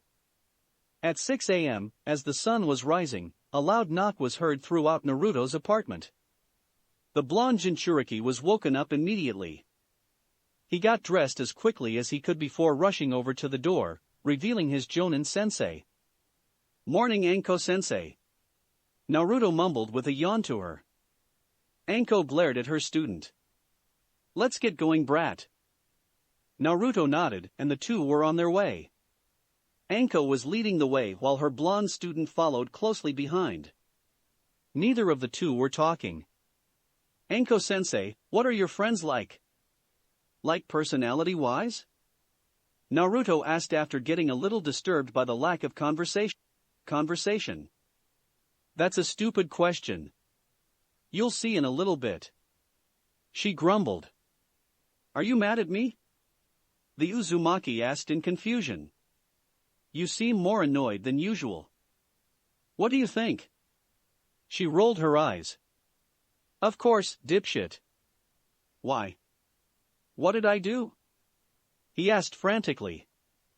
Do you really have to ask? She shouted back. I decided to be a nice sensei and take my brats out to dinner for once in celebration of their good work, and what do? You bought so much damn food that I lost a week's worth of pay. Naruto's eyes blinked in surprise. Really? And I've been trying to save my money too. Damn it, Whiskers, that was a lot of money. Of course, I'm pissed about losing all of it. But I was actually trying to not eat as much as I usually do to save you some money. The blonde mumbled in confusion. Anko immediately choked in response. Her anger had turned to surprise and fear. Not eat as much. But how much does he normally eat? How much does he normally pay? Anko sensei, are you okay? Naruto asked, blinking again. Fine. I'm fine.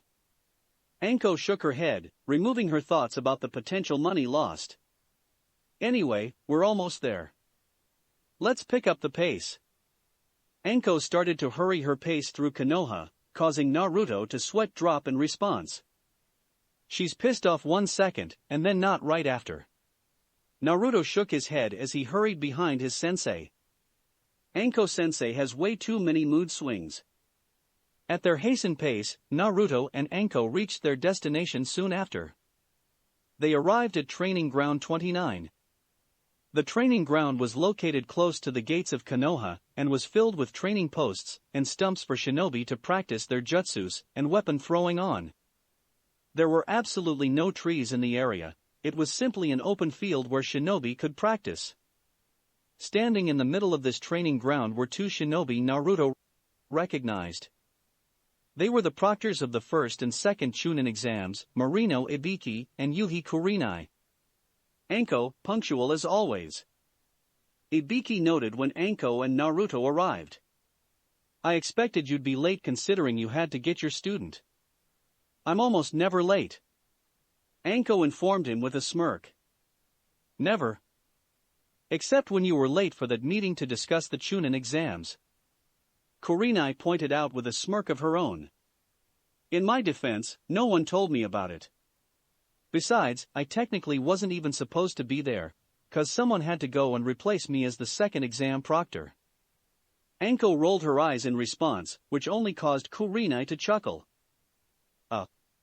Naruto mumbled, his eyes wide as he stared at the two proctors.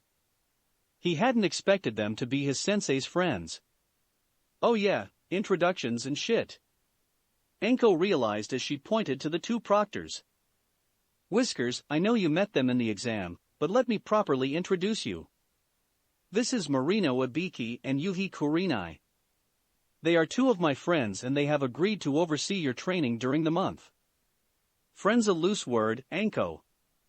Ibiki pointed out quickly. Oh, be quiet you. You know you love me, don't you, Ibiki-kun?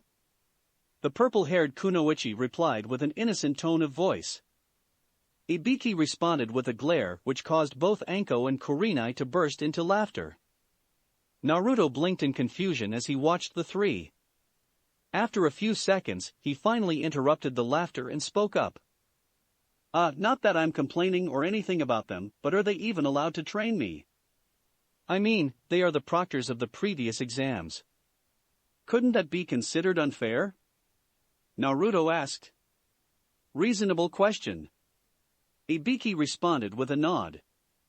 Some people could consider it unfair, but they would be people with no knowledge about how these exams are organized. Kurenai-san nor I have no say in the decision-making process of the third exam. We don't get to decide who will get promoted in the third exam, nor do we have any say in how it is run. Therefore, we are allowed to train anyone we want to for the third and final exam. Kurenai stated. And it just so happens that we are going to help with your training. Works for me. Naruto exclaimed. His confusion about seeing the two proctors had now seemingly disappeared, and was now replaced with his trademark excitement. So, what are we going to focus on? What are we going to train in today? We haven't fully decided yet. We would kinda like to see what you are capable of before we design something specific for you. Kurenai stated. We saw what you can do to an extent during the exams, and we know what Anko has told us, but we would like to see exactly what you can really do. Works for me. Naruto shrugged. And with that, I'm out. Anko shrugged before she started to walk off. I've got a couple more arrangements to take care of with Shikamaru and Hinata and a few other things. You all have fun. Check in on you sometime later this week, Whiskers. The Tokubetsu Jonin disappeared in a poof of smoke, using the shunshin. A skull developed on Naruto's face as he pointed to where his sensei had previously been.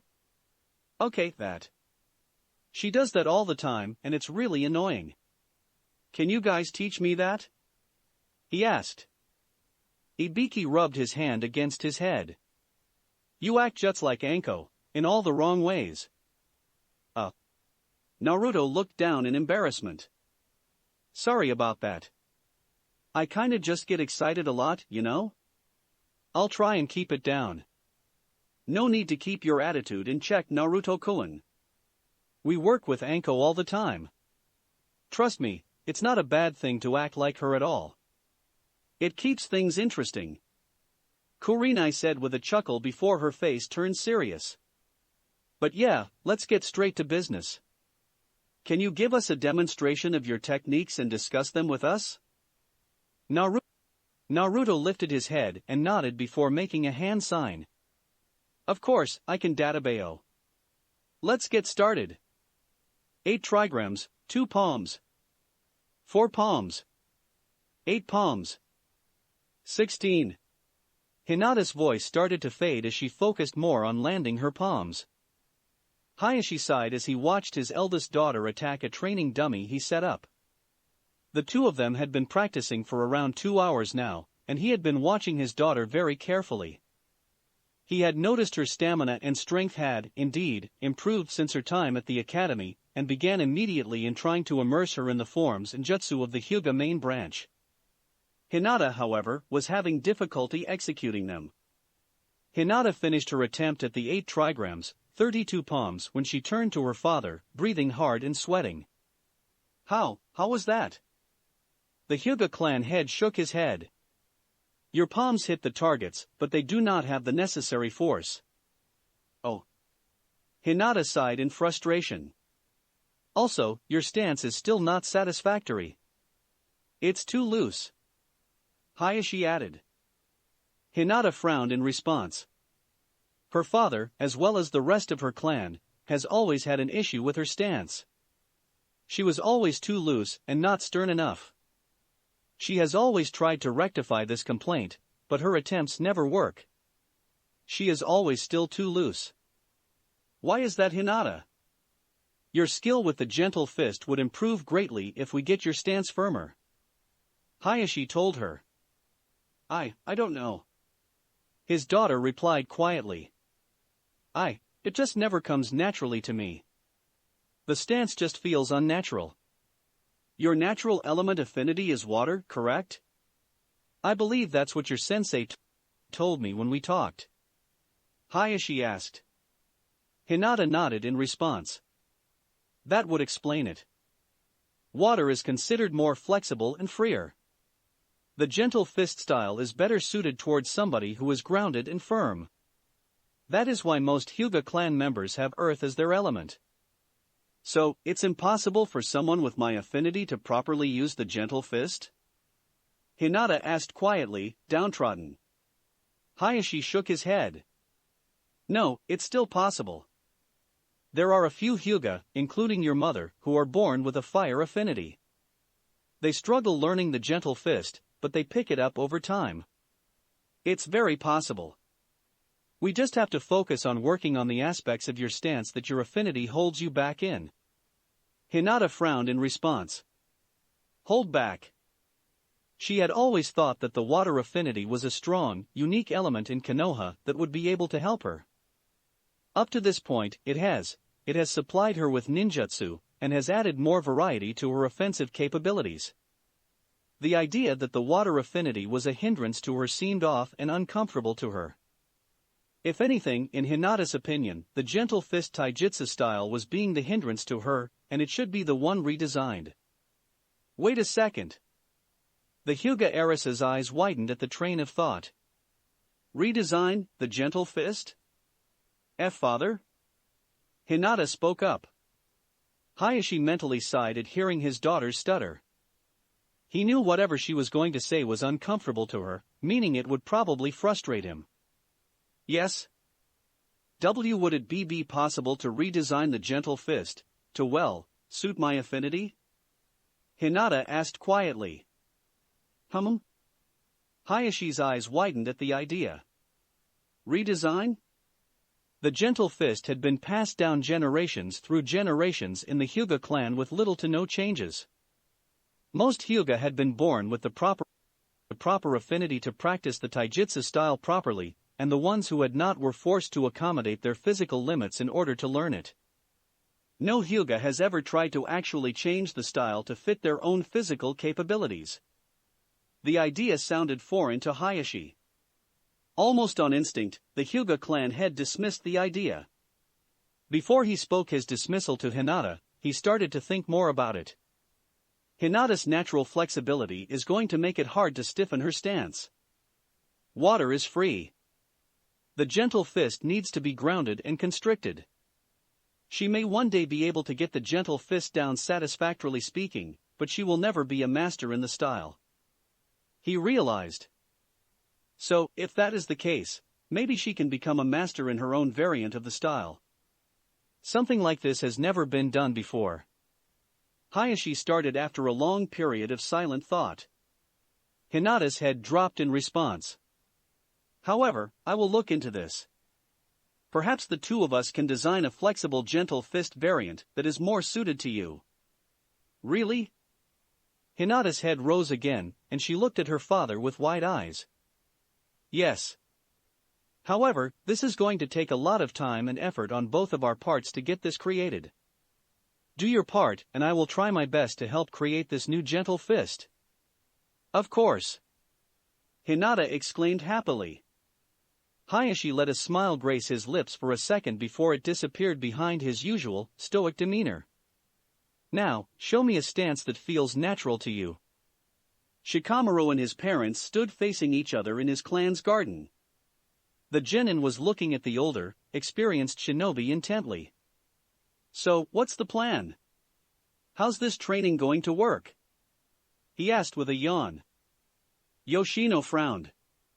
Are you honestly still tired? I even let you sleep in an extra 2 hours than I intended. I'm always tired.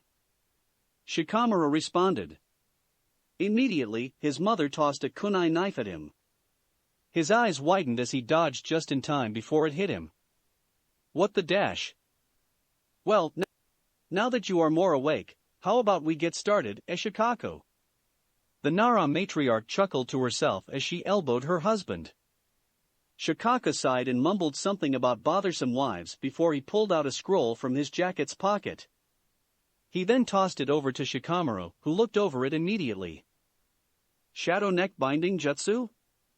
Shikamaru repeated the name of the jutsu. His father nodded. It's a jutsu derived from the shadow paralysis. A more combat-oriented variation of it. Yoshino, would you like to demonstrate it? Yoshino opened her mouth to respond, but Shikaka then shook his head and started to speak again. Never mind, that was a stupid question. Of course, you do. I'll be your target. Damn right you will. She exclaimed cheerfully as she made a hand sign. Shikamaru paid close attention as Yoshino's shadow came into contact with Shikaku's. After it made contact, the shadow went further up Shikaku's body. The younger Nara's eyes widened as he watched his father's body tense up. The shadow moved all the way up to Shikaku's neck and looked as if it was about to surround it before Yoshino released the jutsu, removing her shadow and freeing her husband. So, you're able to utilize the shadow possession jutsu, and then use the connected shadow to strangle the caught shinobi? Shikamaru asked. Pretty much. Although the jutsu can be used in a variety of different ways. It's just that strangulation is the most common and effective. Shikaka shrugged. I see. Shikamaru nodded as he studied the jutsu. It requires more chakra, concentration, and overall strength to pull the shadow onto someone caught in it. That's why the clan doesn't teach it to anyone until they are at least a decent genin. Yoshino explained. Still, it's probably the most basic variant of our shadow ninjutsu. Therefore, you need to learn this first before we can start getting into the fun stuff. Shikamaru nodded again. He continued to study the scroll in detail. A few minutes passed before he finally put the scroll away and spoke up. Alright, I think I can try this. He said. You can use me as the target for the jutsu. Shikaku answered. We'll keep practicing it until you get exhausted from the practice. Realistically speaking, you shouldn't get it one day. The Nara clan head shrugged. You ready? Shikamaru nodded as he made the hand sign and began to practice the jutsu. So, what do you two think? Naruto asked after showing off his jutsus.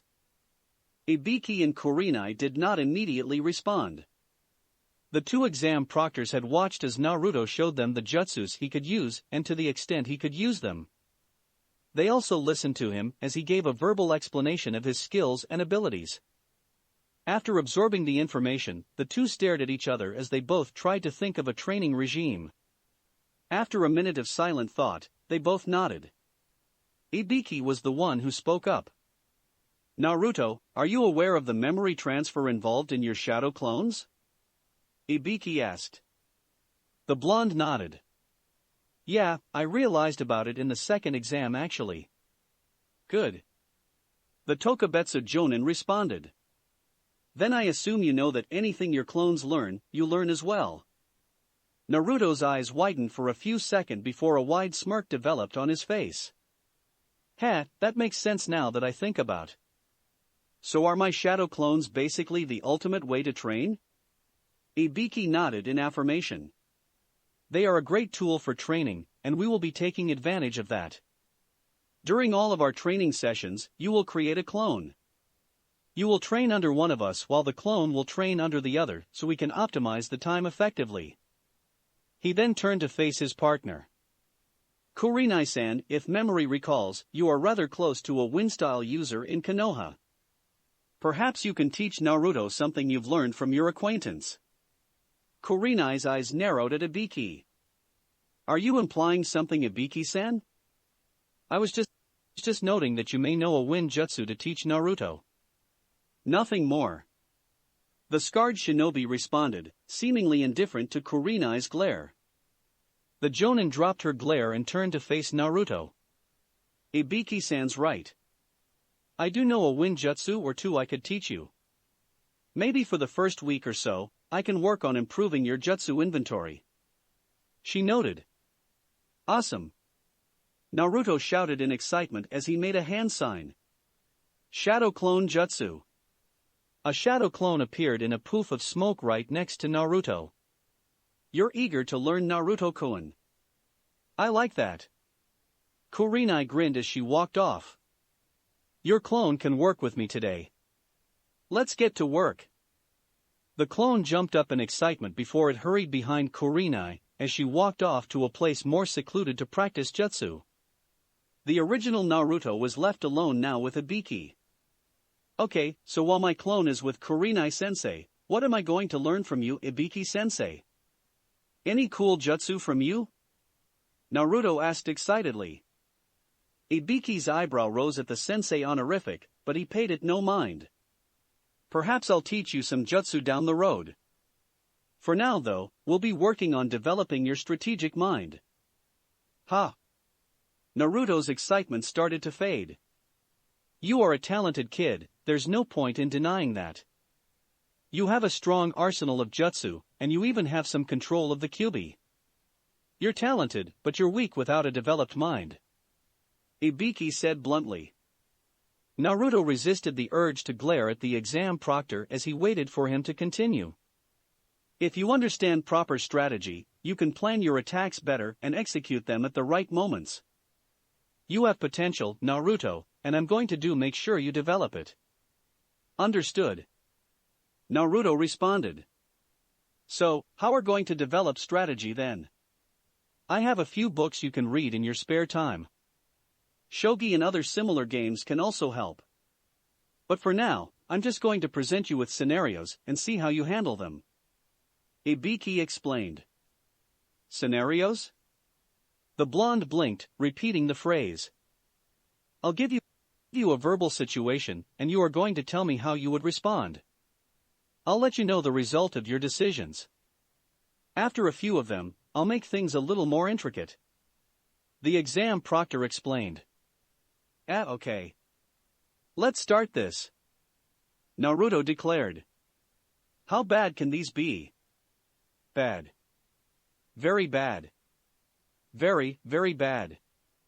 Naruto mumbled to himself as he left the training ground. The Uzumaki had a massive headache. Ibiki's scenarios were always battles between two shinobi with a different environment, different available jutsus, different amount of weapons, and other variables. Naruto's responses often resulted in one phrase from Ibiki. With that response, in this scenario, you would be dead. Naruto had to learn exactly how his responses were incorrect. Ibiki spent a long time explaining the importance of monitoring the environment and exploiting it, paying attention to his opponent and understanding their psychology, and always planning ahead for anything.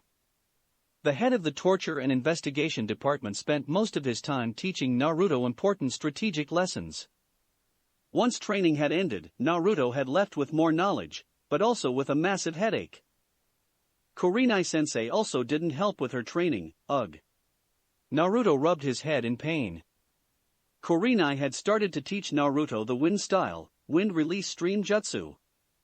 The jutsu had many practical uses, releasing a stream of wind from a person's mouth that can be used as an attack, blow up a dust cloud to conceal the user's movements, as well as help the user change directions and move faster while in the air. Naruto agreed with its practical use and his clone was excited to learn the jutsu, but the strain it put on his lungs during the practice session caused him a lot of pain. Furthermore, he had not managed to perform the jutsu correctly, meaning he would need more practice on the jutsu and, therefore, would be creating the same straining feeling on his lungs. Naruto was not one to whine. He was, however, not the kind of person to not acknowledge that he is exhausted in pain. "I just want to sleep." Naruto groaned as he walked back to his apartment. As Naruto neared his apartment, he noticed that he had company. A shinobi medic from the hospital was standing outside of his door. Naruto's eyebrows lifted in curiosity as he walked towards his apartment door. "Are you looking for me? Can I help you?" he asked the medic, ignoring the pain from his headache and his lungs. The medic turned around and faced Naruto. He sighed. "I was wondering where you were. Guess you were out." The medic commented. "You really should have left a note on your door that you weren't going to be home." "Sorry. I just don't get a lot of company often," Naruto said sheepishly, rubbing the back of his head. "What can I do for you though? One of our patients asked for us to fetch you. He wanted to talk to you." The medic responded. Naruto gave the medic a confused look. "A patient of yours? Wants to talk to me?" "Yes." The medic responded before he started to walk off. "Just follow me to the hospital. He seemed adamant about wanting to talk to you as soon as possible." Naruto followed the medic. His pain from earlier was still there and the blonde was still exhausted, but these feelings were overpowered by his curiosity. "Who actually wants to talk to me?" he wondered as he followed the medic to the hospital. "Dosu-san, here is Uzumaki Naruto," the medic informed the patient as he left the hospital room. Naruto walked into the hospital room nervously. Sitting in the bed was the Oto Genin, Kinyuta Dosu. The bandaged-wearing boy was covered in even more bandages, if that was even possible. His forehead protector, as well as the sound device on his arm, was placed to the side on a counter by the bed. The Oto Genin was staring directly at Naruto the second he walked in. "Naruto-san, thank you for coming by," Dosu said. No problem." "None at all." Naruto responded with an uneasy laugh. How are you doing?" "You know, after the fight with Gaara." Dosu closes his visible eye as he spoke up. "Sabaku no Gaara did considerable damage to the bones in my body, and according to the medics, it is going to take me a minimum of 2 weeks recovery before I am able to leave the hospital. However, physically speaking, I am mostly okay." Naruto nodded in understanding before giving a smile. "At least you're okay. I honestly thought Gaara was going to try and kill you. As far as I was aware, he did try." The Oto Genin replied dryly. Naruto's smile dropped, and he frowned in response. "When I was knocked unconscious, I honestly thought I was going to die. To my complete surprise, I woke up in this hospital. I had questioned one of the medics who brought me here immediately when I woke up about what happened." Dosu spoke with a quiet.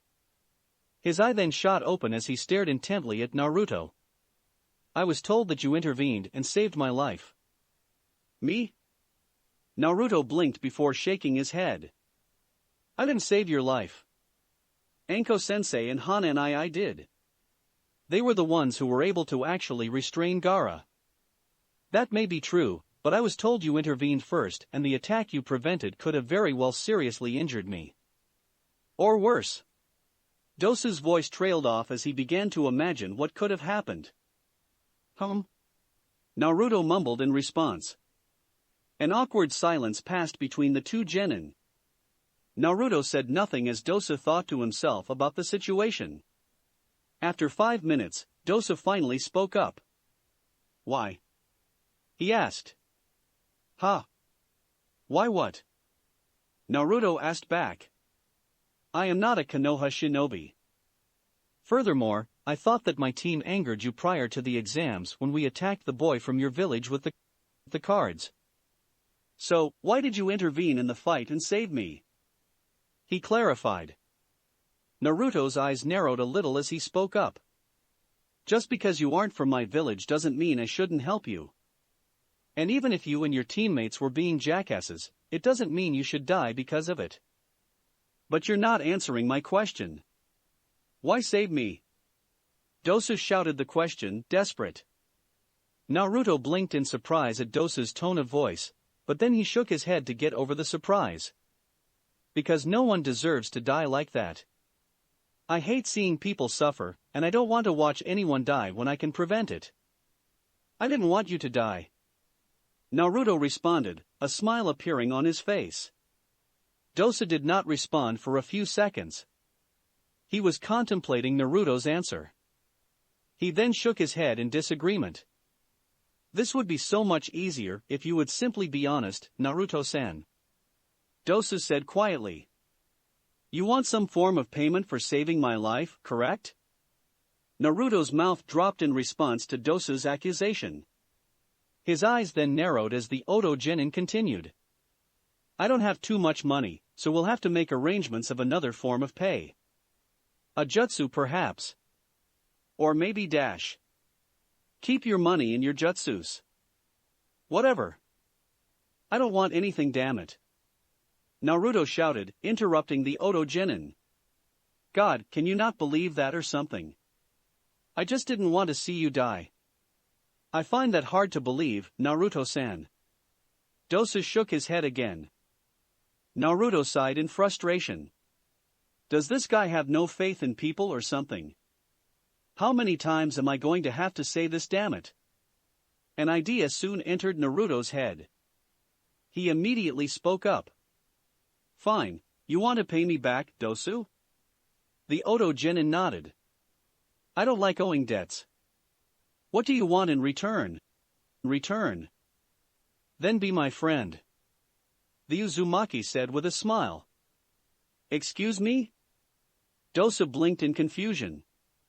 I am being honest, I saved your life because I didn't want you to die. I don't think anyone's life should go to waste like that. So, if you really want to pay me back, then fine, you can.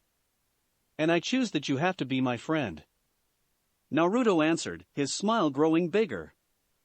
Dosu was quiet as he closed his eyes in thought. He didn't say anything for a few minutes before he let out a light, small chuckle. You are interesting. I don't believe Oto has any shinobi like you. Dosu commented nonchalantly. Damn right they don't. I'm Uzumaki Naruto, and I'm an original Databeo. Naruto proclaimed with a laugh. At that moment, Naruto let out a loud yawn. His exhaustion was returning to him again. Yeah, just saying, I'm kind of really tired. Long day training and stuff. I'm going to go back home and probably sleep. Naruto told the bandaged genin. But you understand what I was saying, right? There was no ulterior reason to save your life. I just didn't want to see you die. I understand. Dosu nodded. Heh, good. Naruto responded as he started to walk out of the room. Naruto-san? Dosu repeated the blonde's name, causing him to stop. If you really wish me to be your friend, does that imply that you will be visiting again sometime? Naruto's smile grew even larger at that comment. I'll come by sometime in the week. You take care, Dosu. With that, Naruto left the room. Kyuta Dosu was left alone to his thoughts. He's different from Orochimaru-sama. Dosu internally noted as he laid down on the hospital bed. His mind was rampant with differing thoughts. The next day, Naruto was awoken by another knock on the door. The blonde sleepily dragged himself to the door and opened it. At the door, he saw Anko standing outside. Anko-sensei, why are you waking me up now? Do you know what time it is, Databeo? I'm not supposed to be at training for at least another 2 hours. Naruto mumbled in his tiredness. The Uzumaki rubbed his eyes before looking at his sensei again. Immediately his mind started to wake up as he noticed the condition of his sensei. She was dressed in all black, her purple hair was straight down and not in its usual ponytail, and she had a somber look on his face. Sorry about bothering you, Naruto, but... Anko took a deep breath before she spoke up. A friend of mine has just passed away, and I know you know him. The funeral is in an hour and a half. I just felt that maybe you and your teammates would want to go. Naruto looked downward after hearing the news. I'm going to have to let Hinata and Shikamaru know about this. If you want to go, it's going to be held at the Memorial Stone. Anko said. She then bowed and walked off away from his apartment. Once his sensei left, Naruto returned upstairs and pulled out a pair of black clothes he had. As he prepared himself for the day and the funeral, only one thought remained in his head. Who died? Gekko Hayate. Naruto, Hinata, and Shikamaru were all dressed in black as they stared at Hayate's picture in front of the memorial stone. They were the only genin amongst a sea of shinobi that attended the funeral. Naruto recognized a few of the shinobi, Anko, Kurenai, Ibiki, Irika, the senseis of Team 7 and Team 10, and a few other people he had seen throughout the village. Sarutobi Hiruzen stood to the side of Hayate's picture and discussed the deceased shinobi's life. He talked about how prone Hayate was to getting sick, how skilled he was with the sword, but more than anything, how Hayate was a textbook example of the will of fire. We literally just saw him at the preliminary exams. It hasn't even been a week since. And now he's dead.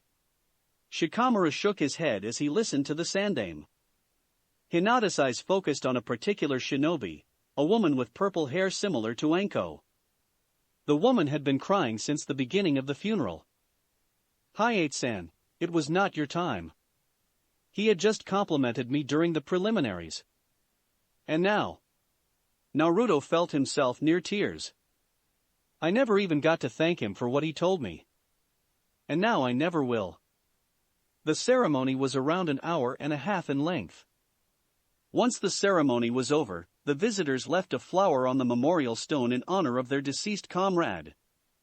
While most of the shinobi left after leaving a flower to honor Hayate, a few people remained by the grave. Among them was Anko. The genin members of Team 3 walked over to her. So, you guys did come. Anko noted quietly. Hokage-sama never said, what happened to Hayate? Shikamaru asked. We don't know exactly. All we know is that he was murdered. He had plenty of cuts throughout his body. By the shape of them, it's hypothesized that he was killed with a winjutsu. We just don't know what bastard did this. Anko's voice was slowly becoming angrier. She spat out the word bastard as if it was venom. How did you know Hayate-san? Hinata questioned. Anko's anger disappeared as she took a deep sigh in. Well, Hayate and I met in our own Chunin exams. I actually fought his genin team during the second part of our exam, and they actually kicked my ass. But we still managed to make it to the third part of the exam, and we fought again. I got to go one-on-one with him, and we actually managed to draw. We were both promoted, and because of that, we ended up celebrating together. Anko looked towards the memorial stone, tears threatening to leak from her eyes as she continued. Hayate, he became one of my best friends. We would always go out drinking. He was Ibiki's genin teammate. You see that purple-haired woman over there? Anko pointed towards the girl Hinata was watching during the funeral. That's Hyuga. That was his fiancée. Anko stopped speaking as she rubbed her tears away with her shirt. When they were gone, she continued. Hayate, he was a great guy and a great shinobi. And a lot of people are going to miss him. The three genin did not respond as they looked downward. None of had nothing to say. They didn't know what could they say. One reason I wanted you guys to come to this is to understand something. The shinobi lifestyle is very real. People do die. And when you do, you leave behind friends and family to mourn. Anko said. I've watched enough of my friends get buried already to last a lifetime. I want you guys to understand what a shinobi's death brings to the village. And you all will be careful in your future missions. I hope to never experience the day where I have to watch one of you three get buried here. With those words, Anko finally decided to leave. She said farewell to her students and wandered off. Her students were left there at the memorial stone. All three were pondering the full meaning of her words. Chapter 21, Development and Intrigue. 1 week since preliminary exam. 24 days until the third exam. Sarutobi Hiruzen stared at the paperwork on his desk and sighed. The paperwork dealt with necessary preparations for the Chunin exams and arrangements needed to accommodate the foreign guests that would be traveling for the exam. These arrangements needed to be done immediately, but the Sandame's mind was too focused on another issue. Hayate. Hiruzen frowned. On a personal level, the death of the third exam proctor hurt Hiruzen greatly. He had been acquainted with the now-deceased Shinobi, and he knew that Konoha had just lost one of its most genuine, nicest residents. On a political level, one of Konoha's finest Shinobi was just murdered. There was no clue about who murdered him nor any motive the murderer may have possessed. This made Sarutobi very concerned about the village's safety. Hayate's body was left for dead without anyone noticing until the morning. Who accomplished this? How were they able to sneak past any of our guards and get under our nose? And what are they intending to do here? Hiruzen's mind was running through his concerns. The Sandame continued to think at his desk. After a while, he was interrupted as the window in his office opened up. A tall man with white spiky hair jumped into the room. He was wearing a green kimono, matching green pants, and a red hayori. He had a large scroll attached to his back, and he was wearing a forehead protector with the kanji for oil written on it. Every time I see you, you look older each time. You hanging in there? The man commented casually, a small grin on his face. Hiruzen chuckled slightly as he turned to face the man. Jiraiya, it's been a long time. I see you got my letter. The man, Jiraiya, nodded. Of course. I headed over here as fast as I could, making only 1 or 2 stops for some research. The man's grin started to appear more lecherous. The Sandame chuckled once again. I'll have to ask you about the fruits of your research another time. Believe me, you won't regret that conversation. I'm very excited for the next book. Jiraiya proclaimed. Just a warning though, Sensei, you may want to have some tissue or something before you start this one. The Hokage actually blushed slightly as he laughed uneasily, trying to hide. Then, almost immediately, the blush disappeared and his face turned serious. Have you learned anything? The white-haired man's grin dropped and he, too, turned serious. Your letter never specified what you wanted to talk about. Do you want to know about what I've learned on Orochimaru, or the Akatsuki? I would love to hear the Akatsuki information, but that will have to wait for another time. There are more current, pressing issues. Hiruzen sighed. I need to know about Orochimaru. I investigated our concerns about him, and I learned that he has become identified with another hidden village. He's involved with Otogekure, although I'm not certain how much so. When I made with my informants, they were unable to identify any specifics. Just that he's been involved there since its creation. Jiraiya answered with a shrug. For all I know, he could be the damn leader of the village. The Sandame groaned at hearing the news as he placed his right hand on his head. If he were aligned with Otogekure, then that would make it easy for him to slip into Konoha undetected.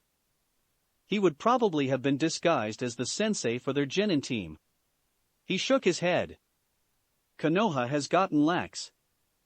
We should have been more suspicious about a new, unknown village appearing and requesting entrance for the Chunin exams. You can worry about your village's administration later. Right now, you got to focus on Orochimaru. What has he done since he arrived? Jiraiya questioned. He's marked Uchiha Sasuke with his curse mark. Hiruzen stated. Shit. Konoha's spy master cursed. Also, this is speculation, but one of our jonin, Gecko Hayate, was found dead a few days ago. I'm suspecting Orochimaru to be the cause, because I have no other possible idea. The Sandame sighed. Orochimaru's most likely at work. Jiraiya said with a frown. my informants weren't able to get as much information as they usually can. Orochimaru's been very careful about who he tells things to right now, meaning he's planning something he wants to make sure no one can ruin. In your opinion, what do you think Orochimaru may be planning then? Hiruzen questioned. He had an idea himself, but he wanted to hear his student's opinion. Jiraiya stayed quiet for a little, deep in thought. Finally, he spoke up. Honestly, given that apparently he snuck into here, I'm starting to wonder if he's planning an invasion. But I'm not really sure. This is Orochimaru we're talking about. Hiruzen shook his head. Jiraiya, you are dismissed from your duties outside of the village until otherwise stated. For now, I need you here. You need to help me dig up as much information as possible. If Orochimaru is planning something like an invasion, then we need specifics. Understood. Jiraiya nodded in agreement. You need to stay committed to this. I can't afford you going off to do your research now. I need you to be entirely focused on this. Jiraiya frowned, but he nodded his head again. Seeing his student's frown, Sarutobi narrowed his eyes at the man. Jiraiya, are you actually frustrated that you have to take some time away from your perverted stories? This is for Konoha. The Sandaime stated sharply. Of course, I can. I do everything I can for this village. I already do. Jiraiya said sharply. He then sighed before speaking. I'm not even upset about the books or my research. It's just, since I'm back in the village again for the first time in like 10 years, I was kinda hoping to meet my godson finally. Hiruzen's eyes widened before they softened. Ever since the Kyuubi attack and Minato's death, Hiruzen had sent Jiraiya out on constant missions in the elemental nations. As Konoha's spy master, Jiraiya is the only person with connections into every village and organization. It was his duty to be constantly up to date on the events in the world in case if anyone was planning to attack or engage against Konoha, while the village repaired itself from the Kyuubi attack.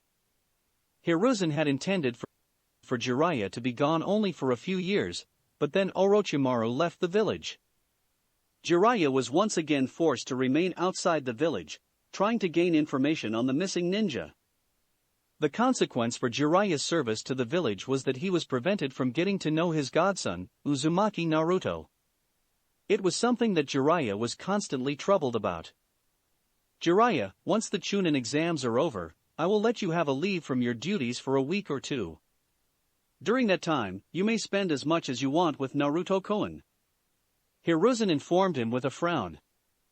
I'm sorry for constantly depriving the two of you from meeting each other, but Konoha needs you.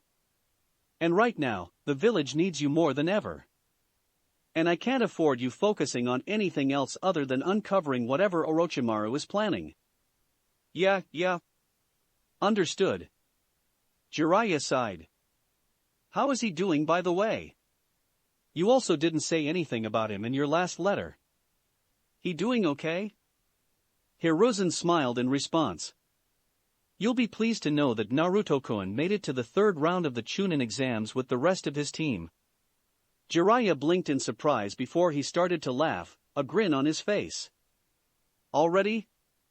Didn't he just graduate from the academy? Damn, he's got to be pretty kick-ass then. I can't wait to see what Minato's brat is capable of. The Sandaime chuckled. I can't wait as well. I'm pretty sure Naruto-kun will do a great job in the exams. Conversation turned lighter between Hiruzen and his student, Jiraiya. They knew they would have to get back on topic and focus on the issue of Orochimaru, but for now, for just a little bit, they enjoyed simply talking about Uzumaki Naruto and his growth, as a person, and as a shinobi. Naruto made a series of hand signs before bringing his hands to his mouth. Wind style, wind release stream. Naruto attempted to release a stream of wind from his mouth. Instead, he sent himself flying backwards across the training field.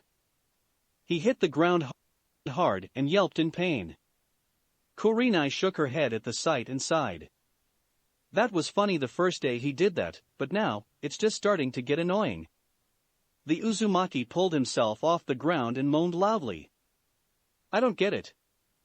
I didn't have this many problems with the Great Breakthrough Jutsu. What gives with this one? He grumbled. Naruto-kun, I've explained this earlier. Just because they are both wind-style jutsus does not make them the same type of technique. You can't use the same method to create the Great Breakthrough for this jutsu. Kurenai lectured. The Great Breakthrough releases a large gust of wind and is based primarily on power. That translates to how you have to create it. The wind release stream is, in contrast, a much smaller, controlled stream of wind that is focused on its utility as well as its power. You have to take that into consideration when trying to use the jutsu. They're completely different styles of techniques. I get that. I'm just confused on what's my problem. Naruto said with a frown. Kurenai closed her eyes in thought, trying to think of an explanation that would help the blonde understood. She thought back to the information about Naruto and what she knew about him. After a minute of thought, an idea hit her. Naruto-kun, how do you use your headhunter jutsu? She questioned. Ha! Naruto blinked. That? Well, it's an earth-style jutsu, so I kinda try and ground myself. I try and make myself feel connected to the ground and then use my chakra to sink into it. You ground yourself? Kurenai repeated his wording. The Uzumaki nodded. Yeah, I kinda have to. I have to make myself feel calm and keep my emotions and body in control. Otherwise, it won't work and something wrong will happen with the jutsu. Naruto-kun, I'd like you to apply that principle to this jutsu. The second exam proctor suggested. Seeing Naruto's confused look, she continued her explanation. Again, wind-style ninjutsu in general is free and unrestricted. But for this jutsu, you need to be able to control the wind and contain it.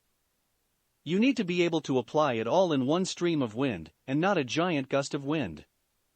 You need to keep yourself completely calm and in control in order to do this. Ha! Naruto's eyes widened in understanding. Gotcha. Let me try. Naruto took a deep breath in before creating the hand signs. He stood still for a few seconds before he brought his hands to his face. Wind style, wind release stream. Naruto breathed a small stream of wind from his mouth. Kurenai smirked at the sight. That's the closest we've come so far. She stated. Let's keep working on this so we can get the jutsu perfected. And once that's done, I'll show you the many different uses that jutsu can provide for you. Naruto gave her a look of excitement and determination. Databeo. Hiya! Hinata shouted as she attempted to land a palm strike on her father. Her father responded by blocking the attack and trying to counterattack. The Hyuga heiress was able to quickly avoid his attack. The father and daughter were sparring. They were testing out the fighting style they developed for Hinata. Hayashi remained mostly on the offensive during the spar as Hinata spent most of her time avoiding his attacks. She found herself naturally being able to move out of the way his blows, but struggled to land her own attacks. The had noticed this quickly into their spar. After 5 minutes of sparring, Hayashi finally stopped his assault and put distance between himself and his daughter. That's enough for now, Hinata. He told her. Hinata nodded in understanding, dropping her stance. She faced her father with nervous, anxious eyes. How do you think that went? She questioned. As of right now, your style complements your flexibility. You're difficult to strike, and you can easily avoid most attacks. Even though I am not fighting at my full strength, that is very a good sign. Your style will be focused around evasion most likely. Hayashi noted. However, I am concerned about the offensive capabilities. You barely felt comfortable trying to attack me, and whenever you did, you failed to connect your attacks. Hinata said nothing as she listened to her father. We're making headway, but we have more work to do. He said. Let's take a 5-minute break, then we will get back to work. Understood. Hinata bowed to her father. So, I've got the shadow neck binding down. What's next? Shikamaru asked with a yawn. More strategy lessons or something? Yoshino grinned slightly maniacally as she pulled out a scroll. Her husband saw the grin on her face and sighed, shaking his head. Believe me, that'll come soon. I'm actually pretty excited to see if you've gotten any better at shogi. But for now, your mom and I have one more jutsu we'd like you to learn. Shikako told his son. Yoshino tossed the scroll over to Shikamaru, who caught it and immediately started looking at it. Again, you're not some little academy kid. It's about time you start really learning some of the more complex techniques in our clan. She stated. Okay. Shikamaru shrugged in response. That jutsu is one of my personal favorites, the Shadow Protection Jutsu. Yoshino declared. You'll need to look over the technicalities of the jutsu, but in a nutshell, the user uses the shadows around them to cover them and shield them for any harm. You use your chakra to maintain the surrounding shadows, and they can withstand all sorts of damage depending on how much chakra is used. And I assume the more shadows there are around me, the stronger my defense is? Shikamaru asked. His mother nodded in response, which caused him to give an impressed look. There is more to our shadow techniques than simply capturing enemies. They've got a lot of utility to them, damn it. Yoshino declared. Geez, Mom's really proud of our clan's techniques all of a sudden. Guess it's been a while since she got the chance to use them and show off though. Heh. Shikamaru noted to himself with a chuckle before speaking up. Believe me, I've known. So, how are doing this? You want me to read the scroll and then try and do the technique? Your mom wanted to oversee this jutsu training. Shikako answered with a shrug before he started to walk off. So, you guys go ahead and start. I'm just going to get a bottle or two and be right back. As the Nara clan head left the area, Yoshino developed another maniacal, borderline sadistic grin. That leaves you with me, Shikamaru. Time for training to begin. She said in a sing-song tone voice as she pulled out a kunai. For your sake, I hope you learn the jutsu fast. She has to be friends with Anko-sensei. Shikamaru groaned, already knowing how much this was going to hurt. Troublesome women, why can't I just get normal training? Upon completing the day's training, Naruto decided to make a trip to the hospital and visit Dosu again. He was allowed access to the room easily, and found the Oto Genin sitting up in bed. Hey Dosu. Naruto greeted as he walked in. Naruto-san. Dosu bowed his head in greeting.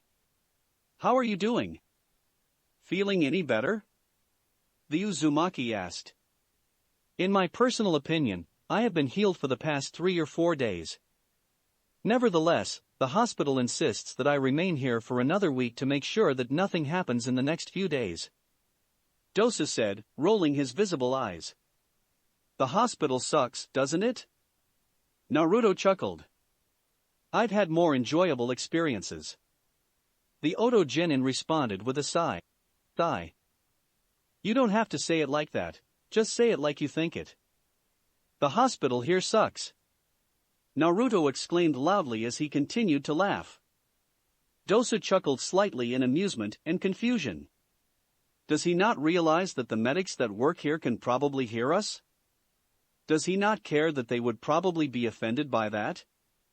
Conversation carried from there as Dosu asked Naruto about his training. Naruto answered excitedly, going into detail about his progress in his new wind jutsu as well as explaining the strategic lessons he was receiving from Ibiki. Dosu listened in interest, but was also making note of any possible information that could maybe benefit him in the future. After Naruto finished discussing his training, a new topic entered his head. Hey Dosu, what's Otogakure like? He asked. The Oto Genin gave him a confused look. What do you want to know? I don't really know. I've always been curious about other hidden villages. I mean, I know what Konoha's like 'cause I live here, but I want to know how it compares to the others. Naruto exclaimed happily. So, what's Oto like? Different. Dosu answered, carefully come up with words to say. It's not nearly as green. And we do not have nearly as many civilians. Oto is composed of only shinobi. Really? Naruto gave Dosu a surprised look. It's a new, rising village. We need all the strength we can get. So, everyone in the village needs to do their part to strengthen the village. Everyone's a shinobi. He answered. Huh. The Uzumaki seemed interested. So, I take it your parents are awesome shinobi then? The bandaged genin shook his head. My parents were never from Oto. They were just average civilians. He answered. Were? What are they now? The blonde asked. Dead. Dosu answered. Oh. Naruto's face dropped as he looked at his new friend sadly. Sorry for bringing it up then. Don't be. People die all of the time. The Oto genin responded with a shrug. My parents and I were just unlucky to catch a thief that entered our house. The thief, in panic, lit the house on fire in hopes that we would die and wouldn't be able to reveal who he was to the authorities. Naruto's eyes widened as he realized something. So, the bandages, do you wear them because? Dosu, realizing Naruto's train of thought, nodded. They cover up all of the burns I received from the fire. How I survived, I have no idea, but the payment was the death of my parents and the scarring of over half of my body. Naruto frowned and looked downward. He couldn't really tell what was sadder to him, Dosu's past or the fact that he could talk about it in such a matter-of-fact, nonchalant tone of voice. Seeing Naruto's mood, Dosu shook his head. There's no reason to feel sympathy for me, Naruto-san. It's in the past, and it happened. Nothing can change that. Besides, shortly after, I was found by the leader of Otogekure, and was invited to the village. I became strong and someone I feel my parents would be proud of. Naruto looked upward and gave a smile to him. If that's how you see it, then I guess you're right.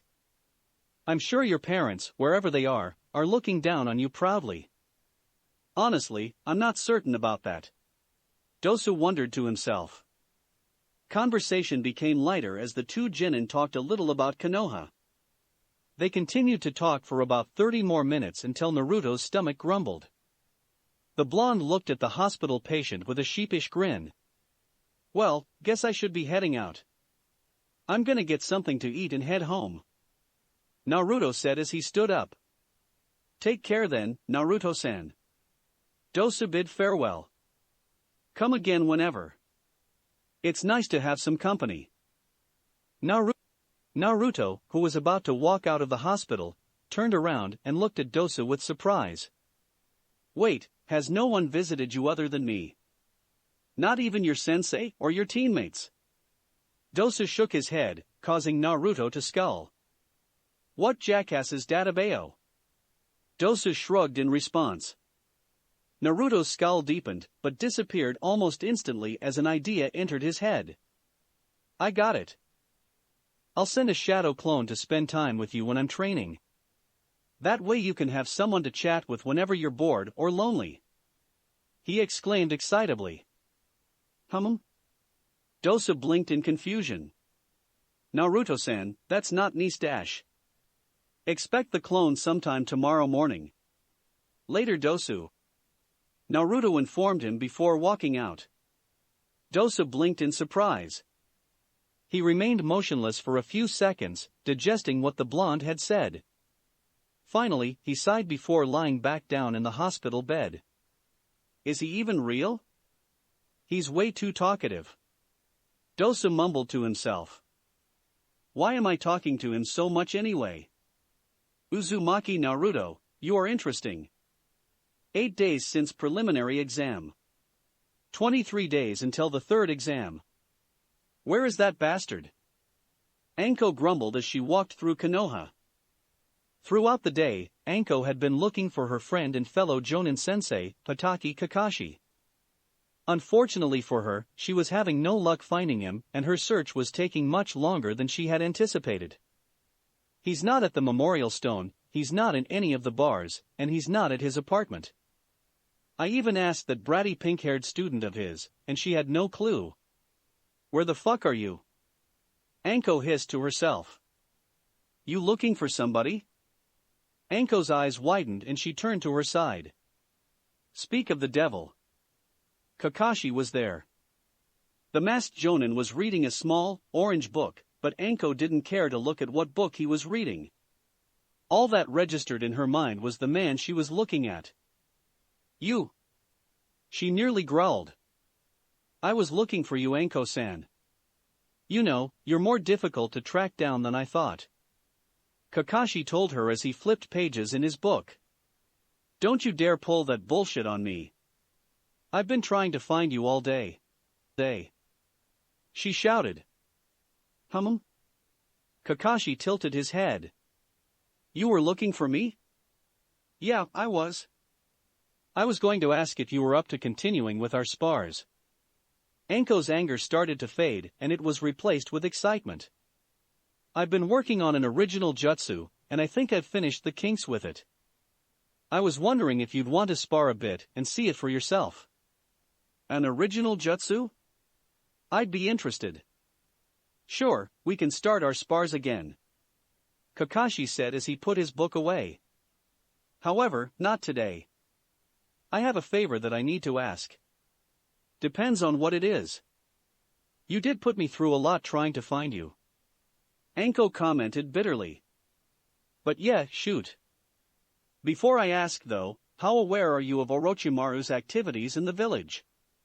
Kakashi asked seriously. Anko's eyes widened at the mention of her former sensei before they steeled themselves. She shook her head. Not much. Just that he entered and that he attacked my team during the second exam. I'm being left in the dark until Hokage-sama has more information. He doesn't want to let me know much until he is certain about whatever that bastard has planned. Why? So, you weren't made aware. Kakashi mumbled to himself before he spoke up. My student, Uchiha Sasuke, was marked with Orochimaru's curse mark. What? Many of the civilians walking down the streets of Konoha turned their heads to face the two Jonin sensei due to the loud face. Anko's face contained a mixture of surprise, fear, and anger. She and Kakashi, noticing that attention was on them, used the shunshin, and moved their conversation to the top of a nearby rooftop, away from prying ears. Kakashi, please tell me you're kidding. Please? Anko nearly begged. No, I'm not. I've done my best to seal it away, but it's not fully effective. If Sasuke ever desired the power, he could probably break through my seal. The masked jonin answered quietly. Anko said nothing. She had nothing to say. I've already warned Sasuke about using the power and exactly who Orochimaru is, but I'm afraid. He's been obsessed with power in order to kill, and Orochimaru just supplied him with his dark, twisted power. I'm really afraid that my words aren't going through to Sasuke. Kakashi confessed. So, I'd like your help. Can you come with me to our training ground and talk to him? I think maybe he would be willing to listen to you, someone who has the same curse mark and knows about what it truly is. Take me to him. The snake summoner responded quietly. Kakashi nodded in gratitude before he started to jump across the rooftops of Konoha in the direction of his training ground. Anko followed right behind. Upon arriving at the training ground, Kakashi left to give Sasuke and Anko privacy while they talked. The Uchiha was staring at the Tokubetsu Jonin intently, sizing her up. Aren't you the sensei of Team 3? He asked her. Yup. Metarashi Anko. She nodded in agreement. Why are you here? Why did Kakashi ask you to come? Sasuke questioned with a scowl. You're not trying to spy on my training and steal any of my strategies, are you? An Uchiha is accusing me of stealing something of theirs? That's ironic. Anko resisted the urge to laugh at the joke she thought to herself. Instead, she gave Sasuke a serious answer. No, I'm not going to be watching your training. I'm not even going to be here for long. I'm just here to talk to you for a little bit. About? Sasuke asked. How familiar are you with Orochimaru? She asked him. The Uchiha heir made a grunt, which Anko interpreted to mean that he was annoyed. I've already talked to Kakashi about this, as well as the Hokage. I know who the guy is and what he did to me. I know not to use the damn mark. What more is there to talk about? Sasuke asked. A lot. Anko said as she pulled down her jacket, revealing her neck and the curse mark on it. I'm probably the person who knows the most about that damn curse. Sasuke's eyes widened in surprise as he stared at the woman in interest. So, you were marked too? Yup.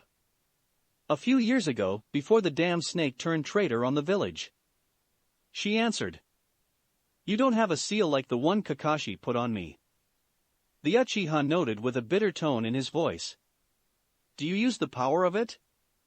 The Tokubetsu Jonin dismissed the notion with a scoff. Hell no. I just resist the urge to use it. Why? Why not use it? Sasuke asked. What's so bad about it? Power is power. Who cares what the source is? Yeah, it's power all right. A lot of damn power. A lot of engineered, unnatural, mutated power. It's the work of Orochimaru's research, and that's the problem. It contains his dark, twisted soul in it and all the darkness associated with it. Explain. Sasuke nearly demanded. This thing affects your brain. The more you use it, the more it twists your mind. Orochimaru is trying to manipulate people through this seal into following his desires and plans. He offers them the temptation of power, but then uses it to turn those with the mark into his tools. She answered. Sasuke scowled.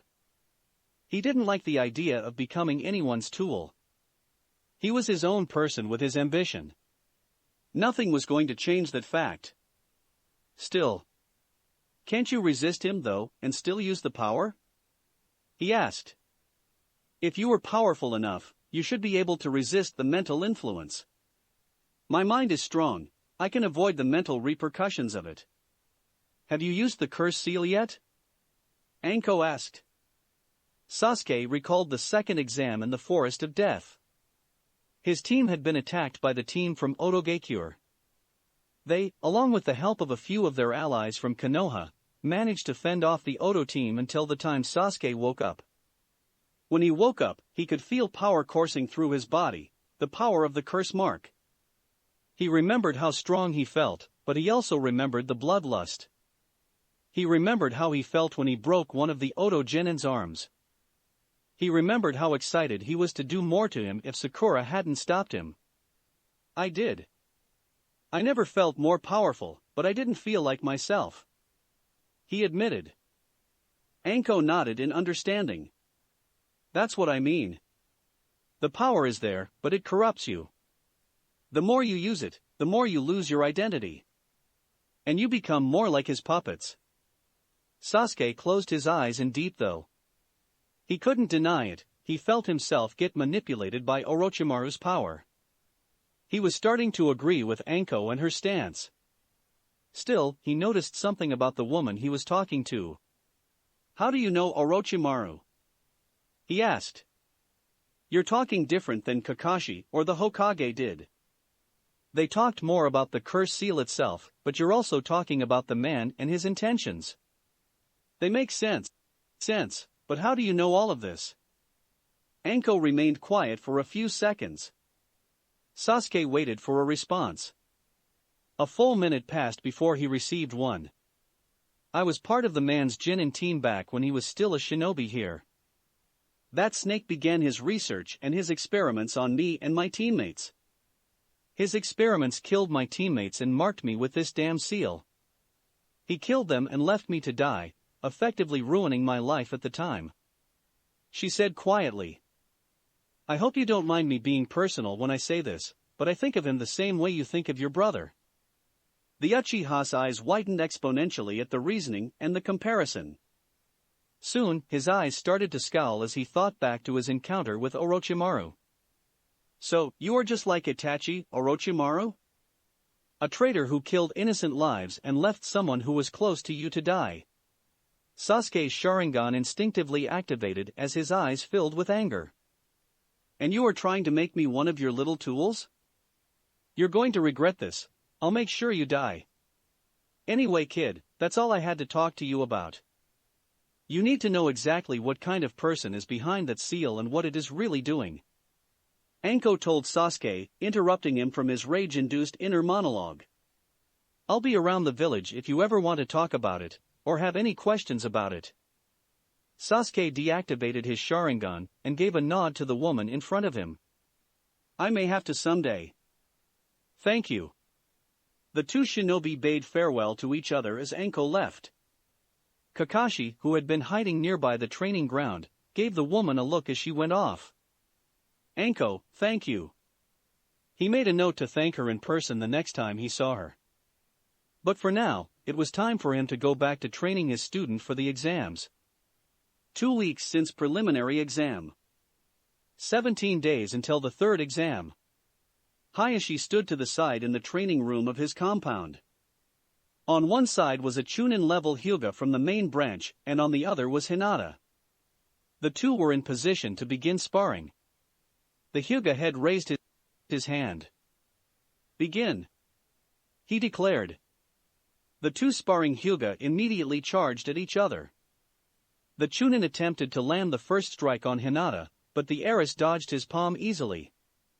He then tried to land another palm on her only for him to miss again. Hinata moved gracefully out of the way of each of his assaults. After a few seconds of dodging, Hinata attempted to go on the offensive. The Chunin was easily able to block her. He attempted to counterattack, but in the process, dropped his guard for a split second. Hinata took advantage of this, and using her other hand, managed to deliver a strong palm to the guy's chest. Game, Hinata. Hayashi predicted the match. He continued to watch the match.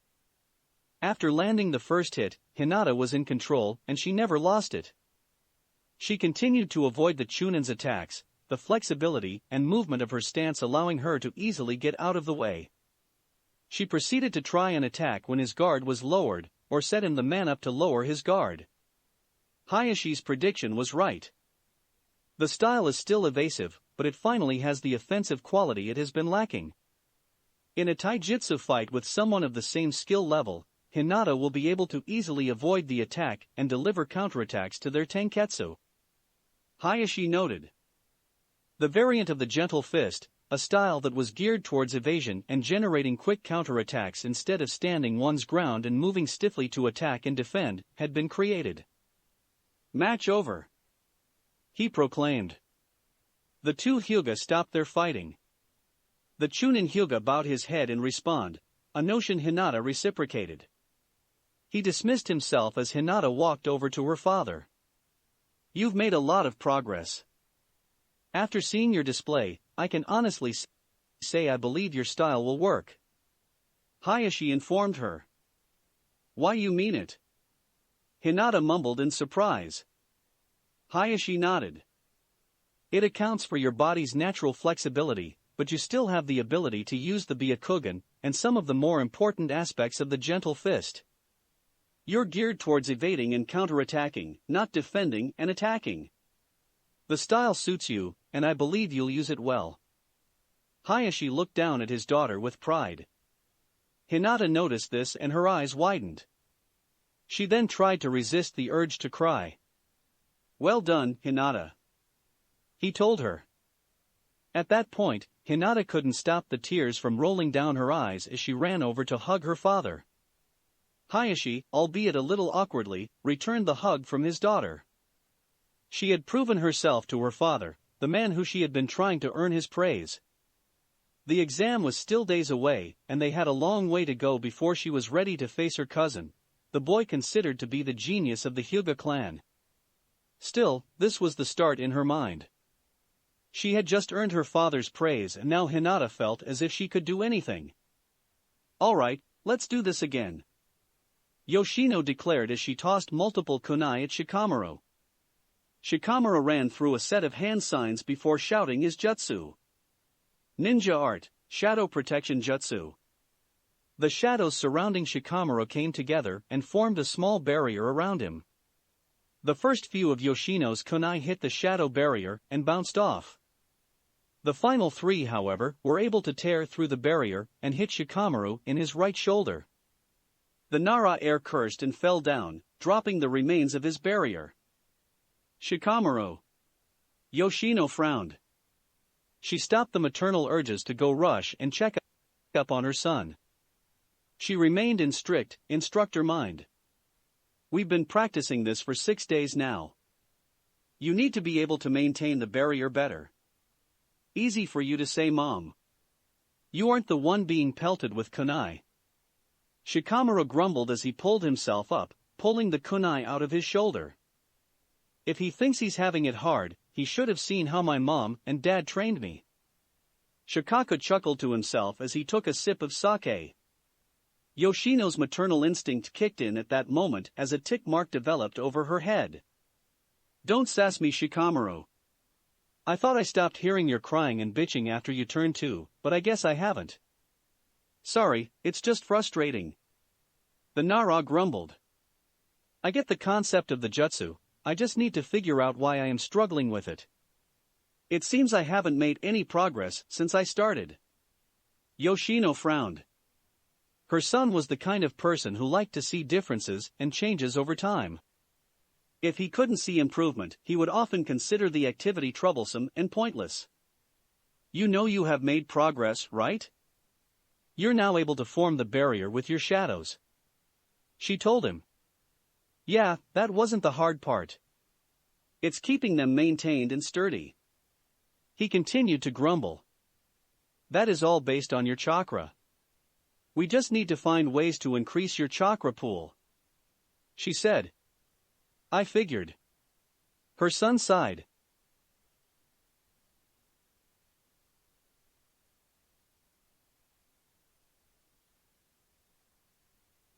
"So how are we going about this?" "We just need to keep trying," Yoshino said determinedly.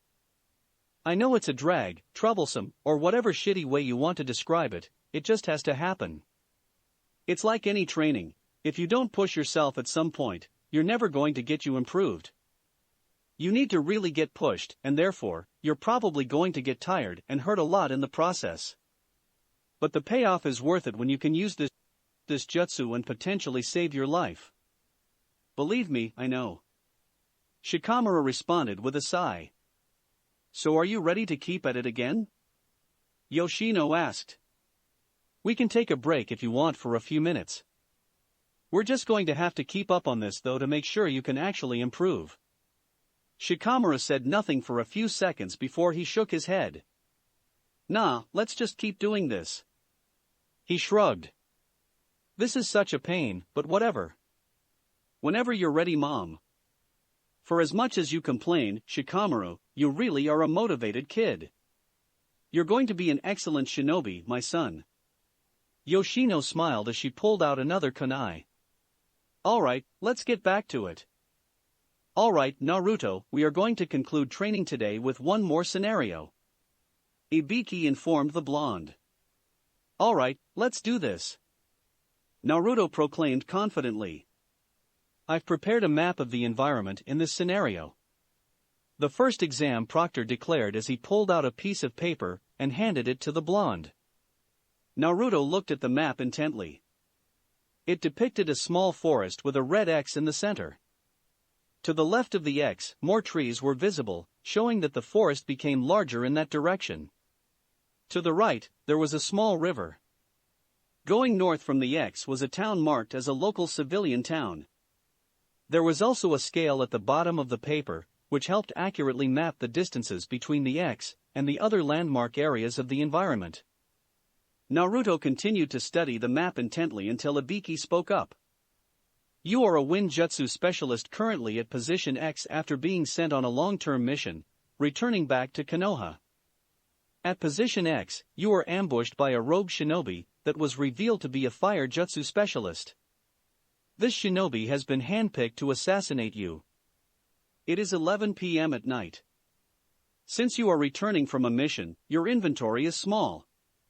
All you have on you is 5 kunai, 3 smoke balls, and 1 exploding tag. In addition, your chakra pool has been mostly used up. You are at around 2/5 of your normal capacity. Ibiki explained the scenario. How do you approach this situation? Naruto remained quiet for a few seconds. He closed his eyes in deep thought. After carefully deciding his answer, he spoke up. I'd head in the direction of the river. He answered. Why? Ibiki asked. Well, he's a fire specialist and he ambushed me in the middle of a forest. In a forest, the trees could catch on fire and make it more difficult for me to move around and get away. Naruto responded. By why head to the river? There is a town as well, and you could maybe see if you could find any help there. The head of the Torture and Investigation Department noted. For starters, you can't trust anyone as a shinobi. Who honestly would help me? Naruto shook his head. Besides, it's 11 o'clock at night. It's late enough that most people are asleep. It'd be rare to find somebody out at that hour, and even rarer to find a shinobi who could actually help me. The blonde then pointed to the river on the map. In contrast, the river is a natural source of water that I can rely on, and he's a fire specialist. I can use the river water to my advantage maybe in a fight. Fair point, but let's get back to that. How do you even expect to get to the river in time? Ibiki asked. The shinobi is better rested than you, and he caught you in an ambush. And if you looked at the scale, you'll note that the river is a few kilometers away. You can also notice that I am in a forest. I can easily use the substitution jutsu with a log and attach my exploding tag to it. I can make a distraction to buy myself some time to get a head start. Naruto pointed out. That is true, but the shinobi is still in better condition for you. Are you just going to assume that your head start will be enough time for you to reach the river before he catches up to you? Ibiki stated sharply. Of course not. It'll only give me some time to make precautions. For starters, I'll make a few shadow clones to help hide my movement. That'll stall him a little longer. I will also use the smoke balls in the event he catches up to the real me, in order to hide my movement further. The blonde explained. I can see how you would get to the river then fast enough. The scarred Tokubetsu Jonin admitted. So, you reached the river. What's your plan from there? He'll catch up to me probably right after I arrive at the river. I won't be able to run, I'll simply have to fight him there. Naruto noted. And how exactly? Do you have any strategy in mind? Ibiki further questioned. Be on the defensive. I can aim my wind-style ninjutsu at the water and knock the water upward and use it as shield against his fire attacks. The blonde answered. You would just defend? Ibiki noted. Well, yeah. If the guy was really handpicked to kill me, then he probably knows all my jutsu and how to counter them. So, I'm not going to even bother trying to fight him right away. Instead, I'm just going to go out of my way to evade or block all of his attacks and put him in an environment that he is at a disadvantage. If I keep all of this up, he should get exhausted and either will retreat or stick it out and fight. And if he's tired and weak, then I can probably take him on and win in a fight. The blonde exclaimed. You'd fight him out until he gets exhausted? Ibiki questioned the logic. Well, there's no other choice. I have Databeo. Naruto answered stiffly. After all the shit I put him through with trying to find the real me, dragging him to a place where his jutsus aren't going to be as strong, and constantly avoiding his attacks, I feel he'd get weaker. It's the only chance I got anyway. Ibiki said nothing, which caused Naruto to sweat in fear of his answer. His fears intensified as Ibiki opened his mouth to speak. Given the information I gave you, that was very well thought out. You presented the response most likely to help you stay alive and presented sound reasoning and strategy. The proctor praised. In this scenario, I can say you would most likely survive. Naruto breathed a sigh in relief before shouting. Hell yeah. I lived, damn it. He laughed. Ibiki actually chuckled slightly at the blonde's amusement. I can see that your strategic mind has developed. If I gave you this scenario the first day, I have a feeling you would say to simply fight it out. Probably. Naruto admitted sheepishly. But what can I say? I've been paying attention to you, Ibiki-sensei. Good. We will continue to develop your strategic mind during our lessons, but I feel like you've earned a reward for your visible improvements. Tomorrow, I'd like to work on teaching you the Shunshin. Ibiki commented. Naruto's eyes widened before he started to grin. Ha! Finally, Anko-sensei. I'll be able to the disappearing thing too. What now? He's clearly Anko's student. In every way. Ibiki sighed. Naruto was about to ask something to Ibiki when his eyes randomly widened. Soon, they were filled with fear and worry. Ibiki-sensei, using your Shunshin, how fast can you get to the hospital? He asked frantically. The torture expert was surprised at Naruto's tone of voice, but answered honestly. Almost immediately. It's not too far from here after all. Why? Then get there now. My friend's in trouble. He exclaimed nervously before he started to run off in the direction of the hospital. Ibiki didn't question the blonde about what he meant.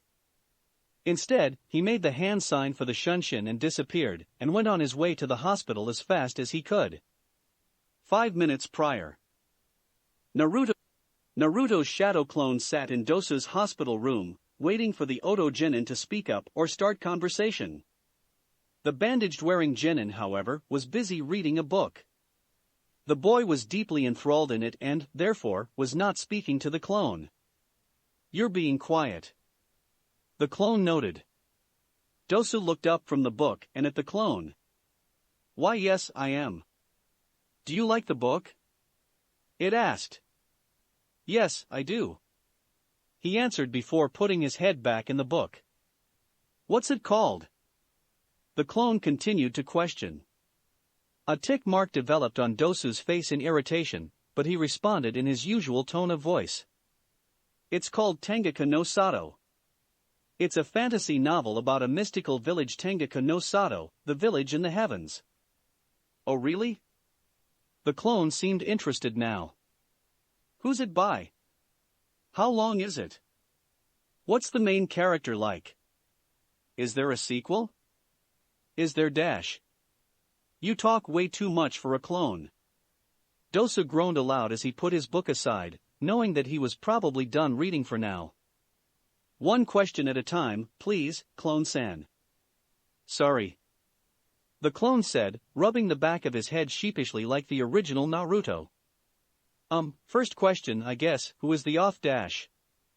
The clone never got to finish his sentence as the door to Dosu's room and a kunai hit the clone in the back of its head.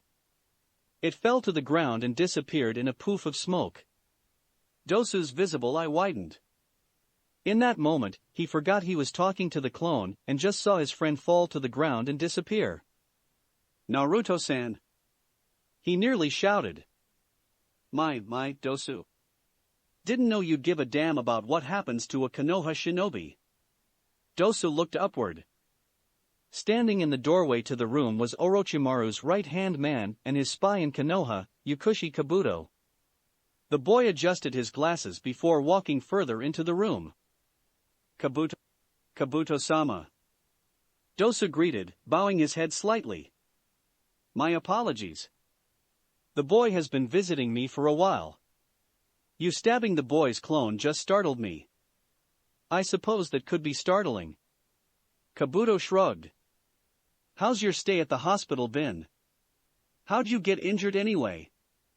Dosu was confused at the line of questioning. I was injured during the fight with Sabaka no Gaara during the preliminary exam. I've been dash. And pray tell me, why did you fight Gaara? Kabuto interrupted. I believe you are aware of his role in Orochimaru-sama's plans. I am aware. Dosu answered. I fought him because we were paired against each other in the exams. It was bad luck and I felt, since I was given the opportunity, I might as well test myself against him. I understand. Orochimaru's right hand nodded. I am surprised you survived the encounter. I am surprised myself dash. It's actually a shame he didn't kill you. Kabuto interrupted. Dosu's visible eye widened as he stared at the man in front of him in shock. Kabuto had a grin on his face, one almost sick with delight. What? The Oto Genin mumbled. Think about it. If you died, your death would have caused a panic amongst all the people there. They would have seen Gaara's bloodlust and skill in all of its full glory. Giving Gaara a bigger reputation before the actual third exam would have certainly been helpful, don't you think? Kabuto asked maliciously. It would have helped maybe, why yes, but then that W would mean. Dosu stuttered, trying to have a response. You'd be dead? Well, you are a pawn. Orochimaru-sama can easily replace you. Kabuto shrugged at the thought. Dosu's head dropped. Oh wait, I forgot. I guess you aren't a pawn. Kabuto realized. He then glared at the Oto Genin. A pawn knows how to follow orders. You weren't testing yourself against Gaara. You were trying to beat him and remove him from the exams. That goes against Orochimaru-sama's plans and you know it. I was just trying to prove to Orochimaru-sama that that you aren't worthless or something. That you are more than a pawn. Kabuto taunted, his malicious grin returning to his face. Seeing Dosu nod only caused Kabuto's grin to widen. Dosu, you've been nothing but a pawn since the day Orochimaru-sama met you. You and your whole damn team. This exam proved your uselessness to us. Dosu didn't respond. He continued to look downward. Orochimaru-sama has been getting more and more bothered your team, especially you Dosu. You fought Gaara and disregarded his orders, and you've become close with that Uzumaki brat. Orochimaru-sama is becoming concerned that you may not be that loyal to our cause anymore. Oto's spy commented. Dosu looked upward and opened his mouth to speak, but Kabuto interrupted. Whether or not you actually are loyal or not, it doesn't really matter. Who cares about the loyalty of a corpse? Dosu got out of the bed, his eyes completely wide. What? We've already taken care of Zaku and Kin, where they will serve their final purpose to Orochimaru-sama. You are the last one left, but I think you've already done enough to show that you really have no worth. I'm sure Orochimaru-sama won't mind if I just kill you right here. Kabuto taunted as he pulled out a kunai. After all, you were nothing more than a pawn. Heck, you've already been replaced. Dosu thought back to his time as a little kid in a small village in Ta no Kuni trying to find food. He remembered meeting Orochimaru, who offered him a chance to escape the town and find a purpose. He remembered the fullness of his emotions that day, he remembered how grateful he was to his savior, and how he wanted nothing more than to pay him back for giving him life. He remembered it all, knowing everything was a lie, and that it meant nothing in the end. I really was nothing. Dosu closed his eyes, anticipating his death. Kabuto went forward to stab the Oto Genin. As he was about to kill the boy, he felt the presence of another shinobi. He moved backwards, just in time to avoid an onslaught of shuriken. Marino Ibiki arrived at the hospital room. He stood in front of Dosu and Kabuto. The man glared at the spy with contempt in his eyes. Sounds like I've discovered a snake in this village. He noted coldly. Marino Ibiki, correct? It's a pleasure to meet you. Kabuto greeted with mock politeness. I'm a big fan of your work in the TNI department, but I do know you're less than stellar in your actual skills as a shinobi. I hope you don't think you can take me on. Whether I can or cannot does not matter.